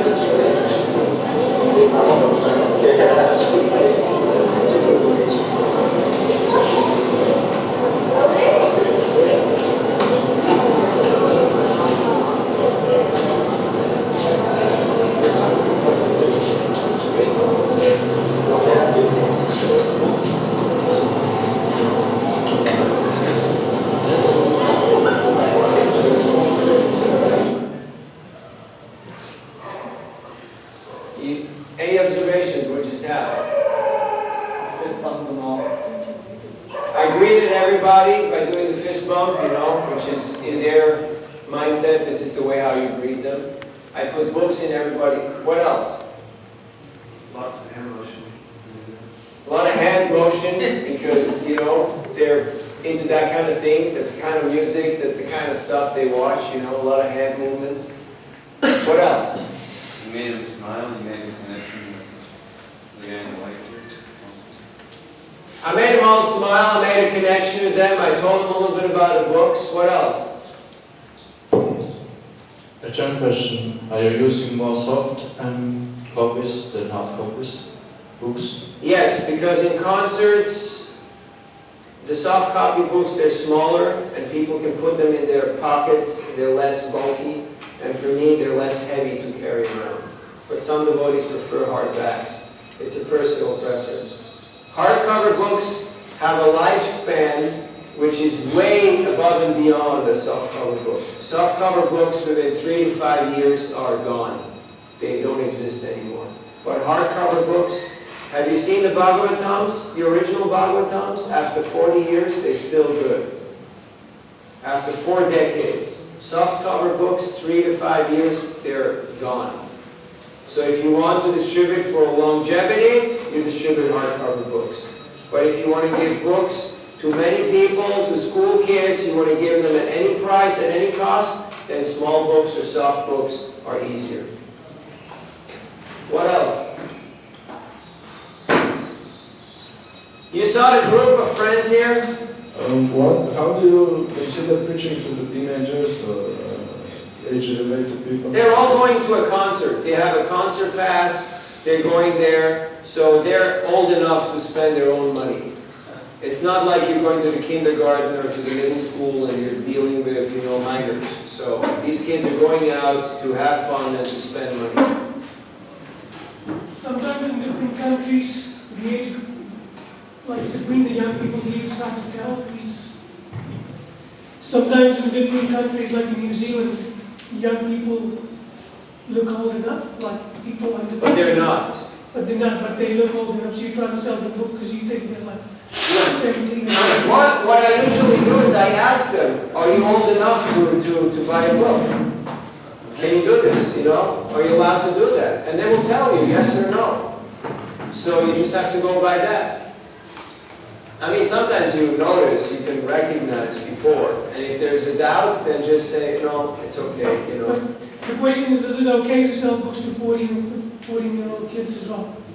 If you can, like small, if you want. Absolutely, but you have to be ready to just be very generous and just give them the book, even for free or for a few coins or, I tell people anything you like to give, even, do you have $1 or do you have 1 coin? And even homeless people, even beggars, they will say, a coin, yeah, sure, I'll give you a coin. And then, they usually give you a pocket full of change or they give you a few quarters, so they still give you enough to cover the cost of the book. But if the person is like timid, shy, unsure, doubtful, intimidated, then no. Then don't give them the book. Does that work, Parmeshwar? That sounds good. Okay. If there's parents around, you better watch out. Yeah, if their parents are around, better watch out. But if they're out, going to the movies and doing all the stuff kids do, they've got their own money to spend, obviously they can buy a book. Now you saw here at the end, there was 4 of them, and they all got books, but I said, usually we get about 5 a book, but if somebody wants to be generous, they can give 20, and then that would be for everybody. So the boy with the black shirt, he just pulled a 20 and he handed me 20, and he was like super happy. Hey, I paid for our whole bunch. I gave for everybody. So give people the opportunity to be generous. They will take you up on that. They'll like that. Because that's how friends roll, right? You go out with your friends, and it's not everybody has to pay for their own food. One person pays for everybody. Then the next time, the other person pays for everybody.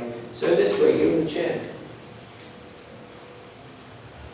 Now, if you don't know what's happening, sometimes, just to give you an idea what's happening in these concerts, because you may think, in India, it's all like pranams, namaskar, sadhu, touch your feet, give you the money, throw some flowers. But when you're in the West, it's a slightly different ballgame. It's a slightly different scenario. So just to give you an idea what goes on in these concerts, I just give you a small little preview.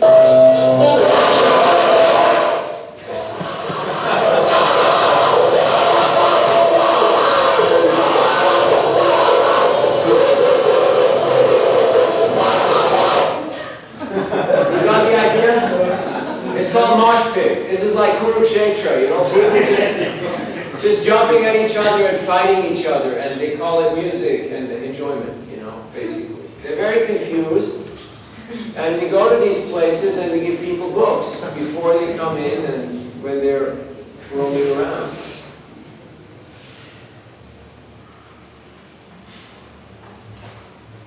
Now, if you like humor, you will like this one.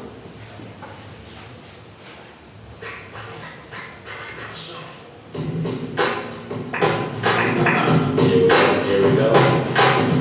Here we go. Here we go.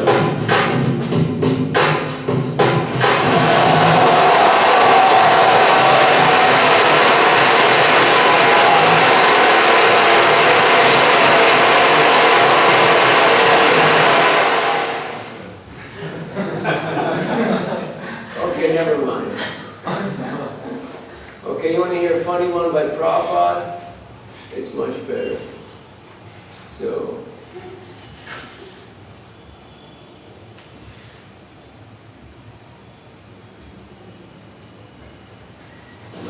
there was a picture in some paper, perhaps you remember, from Montreal, here I don't remember.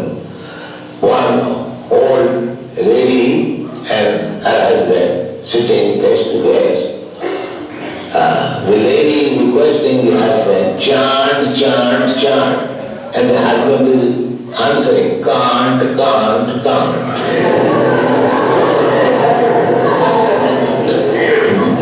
So this is better. We are requesting everyone, please chant, chant, chant, and they replying, can't, can't. This is the misfortune. This is the misfortune. So still, it is our duty to make all these misfortunate, unfortunate creatures fortunate. That is our duty. We therefore go in the street and chant. Although they say can't, we go and chant. That is our duty. And somehow or other, we push on some literature in his hand. He became fortunate. He would have squandered his hard-earned money in so many nasty, sinful ways, and if he purchases one book, never mind what is the price, his money is properly utilized. The beginning of Krishna consciousness is there, because he is giving some money, hard-earned money, for this Krishna consciousness movement. He is getting some spiritual profit. He is not losing, he is getting some spiritual profit. Therefore, our business is somehow or other bring everyone in this Krishna consciousness movement, he will be profited. Jai Prabhupada. And let's see what Prabhupada has got to say about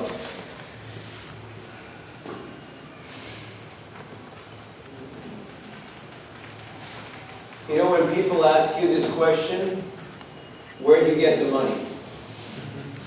Or what do you do with the money?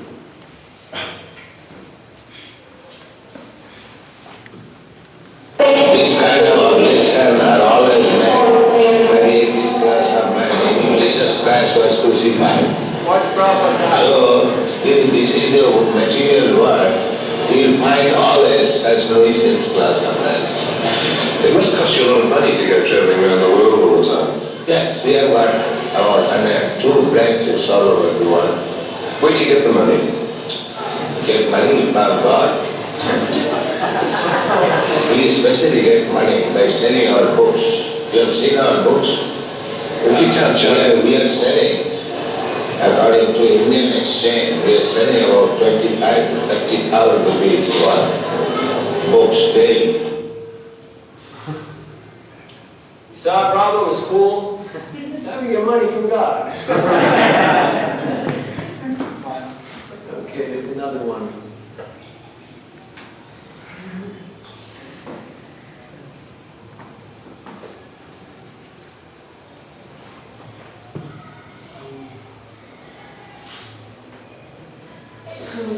We can spend all the money of the world. Do not give us. We can spend all the money of the world. Unfortunately, you do not give us the money.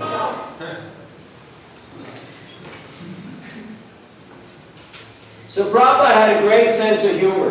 One time, there was an Indian gentleman, and Srila Prabhupada wanted to give him Krishna consciousness, but that gentleman had objection. So the man said,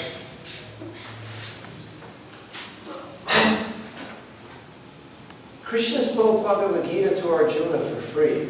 Why are you charging money for it? Do people ever ask that? Yeah. So then, Prabhupada, he returned the challenge, and he said, where did Krishna speak Bhagavad Gita? And the man said, Kurukshetra. Prabhupada said, yes. So, Kurukshetra, Delhi, 50 rupee transport charge. The man said, okay, yeah, sure. Transport charge? Yeah, I'll pay transport charge. I'm not going to pay for the book, but I'll pay for the transport charge. Okay? Sometimes people say, I'm not going to buy your book. Then you ask them, well, can you give something for me, for the good cause? You know, we're really trying to help people. Can you help out? Yeah, sure, I'll give you something. So they'll give you something, and then you say, can I give you a gift? Yeah, sure, I'll take a gift. You know? So, yena tena prakarena. Mana Krishna Niseva. In whichever way you can get people to engage in devotional service. Sometimes all people can do the first time they see you is just smile. They're not ready to talk to you, they just smile. Next time maybe they say hello. Next time maybe they touch the book. Have you had the experience of how people have to have several interactions before they build up the courage to actually take the book? So you have to have that kind of patience. When Prabhupada went out to distribute his books, he was going to tea stalls. Now, nowadays the equivalent to like a Starbucks, like a coffee shop, you know, where people sit and they drink tea and coffee and they read newspapers and now they're on their phones. Imagine Prabhupada going into a Starbucks and going table to table to people and show them his magazine and convince them to give a few coins for taking that magazine. Prabhupada was going by himself in the heat of Delhi. How hot is Delhi? Super hot. 50 degrees Celsius. Like so hot, Prabhupada got heat stroke. He swooned and fainted. People had to rescue him. People don't know how much austerity Prabhupada performed. He would commute from Vrindavan to Delhi to print his books. And then he went tea stall to distribute his magazines. He went office to office, shop to shop, traveling around, soliciting donations to print his books. Because there was no one. There was nobody to help him. It took him 8 years to publish the first canto. 3 volumes, 8 years. And he realized, I don't have enough time. My time is running out. He's almost 70 years of age. He didn't know how much time he had. So that's why he went to America. And within 10 years he published all these books. And he recruited all kinds of people and he trained them and he empowered them to take this message far and wide. So in a similar way, we're counting on all of you to take this message far and wide and distribute it to all the people that you meet, and in this way parampara, or the disciplic succession, will go on. Because you're going to go to all parts of the globe and you can spread this knowledge to others. So today you saw a little bit about the interaction that's happening. Mostly dealing with principles. You'll have to adjust the details according to time, place, and circumstance. And that's perfectly permissible. Any questions? Yes? If like we distribute Bhagavad Gita and person doesn't give an donation, for example like $1 invest or And is it okay to like kind of say, okay, let me then give you like smaller book? No, you can ask them, would you like to take this? Not, okay, just take this and give me the big one, because people feel cheated.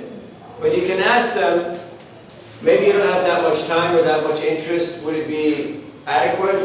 Would you be happy to take this smaller book? And if they say, no, I want the big one, then let him have it. He gave $1. It's okay. Somebody else gives more. You know, we're putting out books in so many ways. Just leave them with a good impression. Remember Vijay this morning, the golden rule? Leave everybody with a good impression. Yes? Regarding door to door. Yes. So when we goes to door, but inside they said nobody is there, then what should we do? We'll talk tomorrow about door to door. Okay? What else?